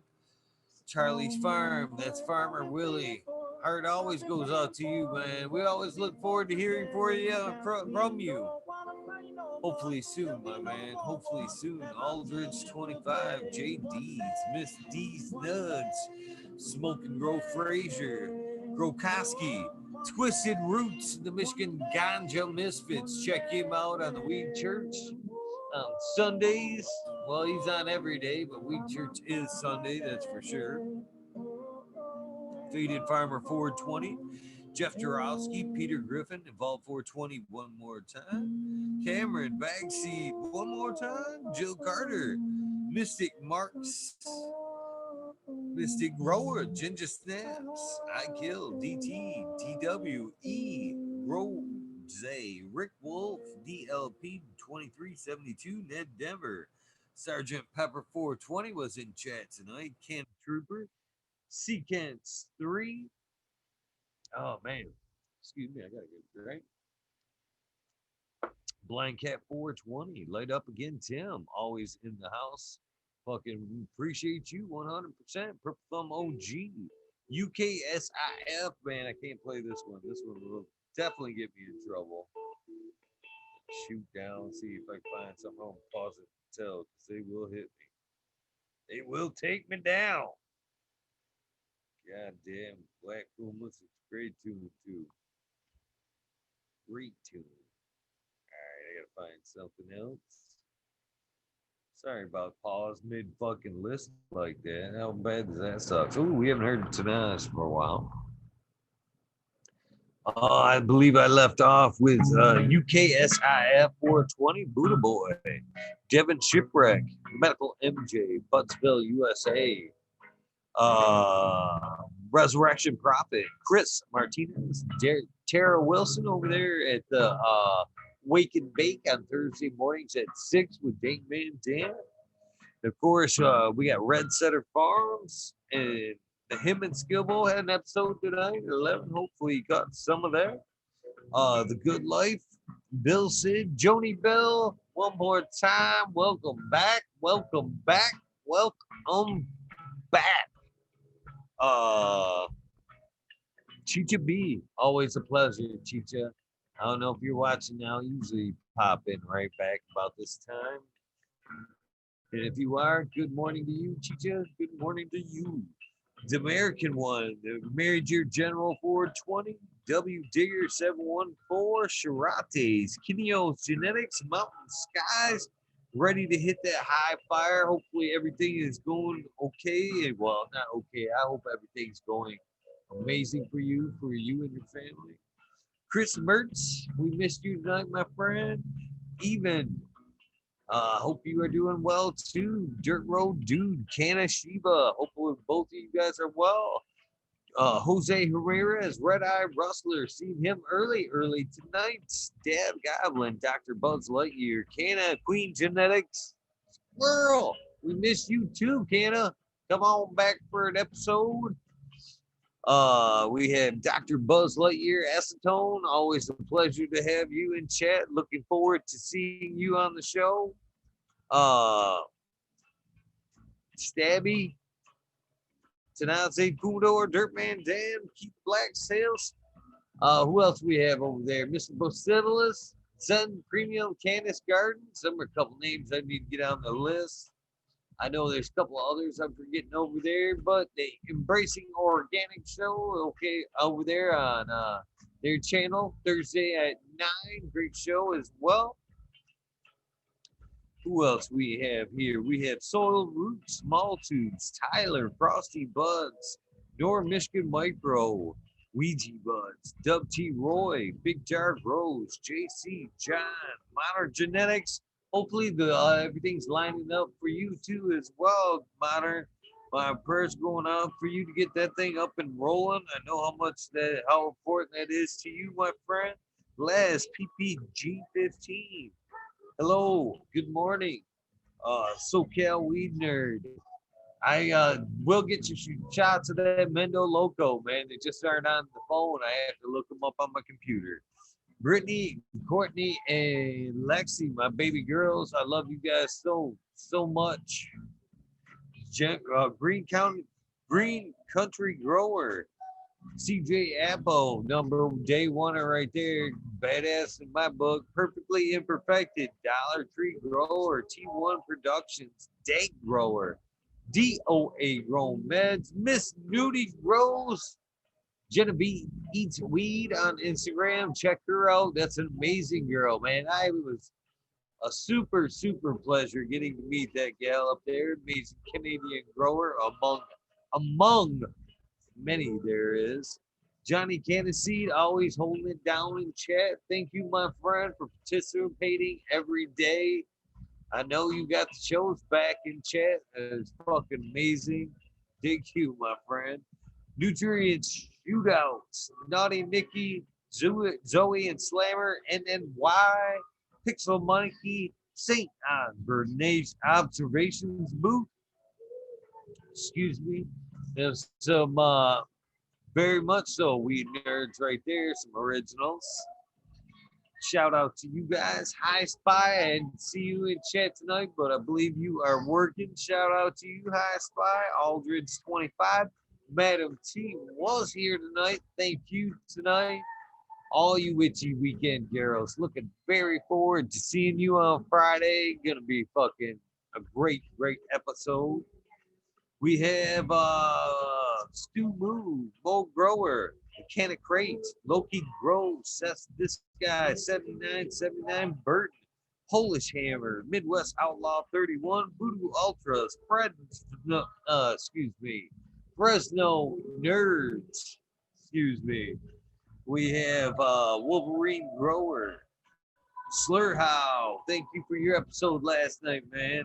And deeply appreciate that.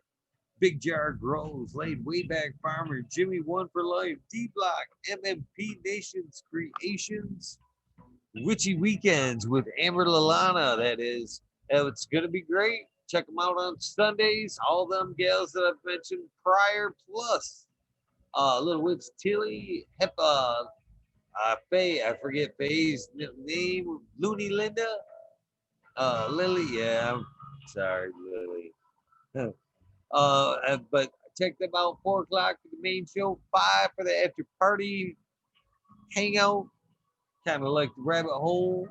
Warlock, the psychic warlock on Instagram, great dude. The artist LD, Sir Sticky, Rob, Big Dave Rose, Brent Window, Big Ed, Madam Wadi, G3, The Green Click, JK Triple G, Mr. Sprinklers, Brittany Teasley, Hope Farms, GR420 Community Videos. I don't remember saying that, but there you go.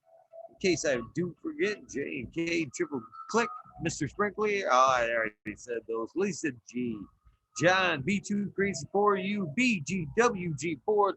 If you're not checking out him on Instagram, you should be. Him and Wolverine laying down some fucking cool shit here in Michigan, killing it. I was way over here. Dr. Budsmiddle, Triple Thumb OG hanging out in chat. Get some sleep. You're right, brother. 4 hours ain't enough. Every once in a while, man, you just crash. We have Misty's Nugs. Didn't see you tonight, but no, I always say that name twice. Hopefully, Misty's Nugs, you're waking up and you have an amazing day as well. Beach Coast Grower 420. Trey Balone, Keep It Real. Danner 1620. Haggerton's 420. Zeb Zeppelin. Audit Everywhere. BT Double D Rose. Bingus. We haven't seen you in a minute, but hopefully you come back, my friend. We love you, Bingus. Good dude, man. Good dude. Green Puppin, man. Alex Boykachev, Chief Life, School of Crop. Cause I love it. I do believe I seen you tonight. We have Green Mountain Grower, Southwest Okie, Reels 100, 212, Andy Man, Miranda Family Farms, Page Farms, Me All Flower, Ryan Henderson, Light 1978. G13 was in the house tonight. Thank you too, my friend. Noob Sailbot wins. Kingdom Aquaponics will be here with Smiley's Gardens for episode 3 here very shortly. That is Leighton Morrison. Amazing guy. Fucking much respect for helping out, teaching us some shit, my friend. Huge respect for you for that. Indra, Michigan native. Mary Jane's Medgardens. Dreamer 77 Double D. Bad Bunny Nutrients, a Michigan company, fucking killing it here. Support Michigan, man. A great company, great people, and that shit works, man. It really does. Chris and Adrian, great folks over there. Green Pots Green, Nug, Mr. Green Nugs from 619 to 664. Spaniard Cougar, Jones and Two Grow, Papa G Grows, Raz Amy Grow, Sess. The Grow From Your Heart podcast. That's Ross and Just hanging out in the chat. Lily Luna, I'm sorry I fuck up your name 9 after 9, but I appreciate you. Green Med Flock, Jeremiah, Miranda, Greg Hamilton, Stony Creek, Lost Art, Mr. No One, Smith Dude, LG 420, Giant Mike, Prometheus Soil. I'm looking forward to hanging out with you. September 25th and 26th in Clio, Michigan for the Clio Cup over there at fucking Clio Cultivation. If you're going to be in town, Flint, Michigan, Clio Cultivation on the 25th, I, amongst many other great Michigan growers, probably, hopefully, be hanging out there having some fun. Of course, Jason Eyestone, P. Wynn, Dave Colby, that is Fresh Pork Chops on Instagram. It was another really cool dude willing to come on the show and hang out. Check him out. Of course, Weedus 207, last but very much not least. Thank you guys for being a part of this show, hanging out, contributing in your ways. Oh, man, I'm telling you, man, you guys really do. I know you guys think it's bullshit, but, man, I appreciate you guys so much for fucking hanging out and doing this. You know, I hang out, man. I just come to hang out with you guys. Good shit happens. Know that. It's all because of all these great people, this great energy. So do something nice for somebody. Random acts of kindness do save lives. Just try it. Ask Johnny Johnny came to see how good it made him feel. It may comes back to you, but that ain't the purpose. It's just, you know what I'm saying. Let's pilots give him some love one last time.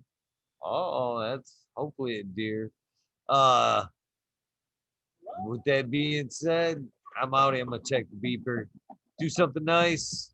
Love you guys. I'll see you tonight one way or another, with or without a guest. I don't care if it's just me listening to music, talking to you guys for 5 fucking hours. I will be here. Operation Grow. How in the fuck did I forget you? I gotta put your name in the book. I will as I check out. Thank you guys. Love you. I'll see you tomorrow. Oh, you're the one I bet you I couldn't read. Thank you, man. I'll fix that shit. Have a good night.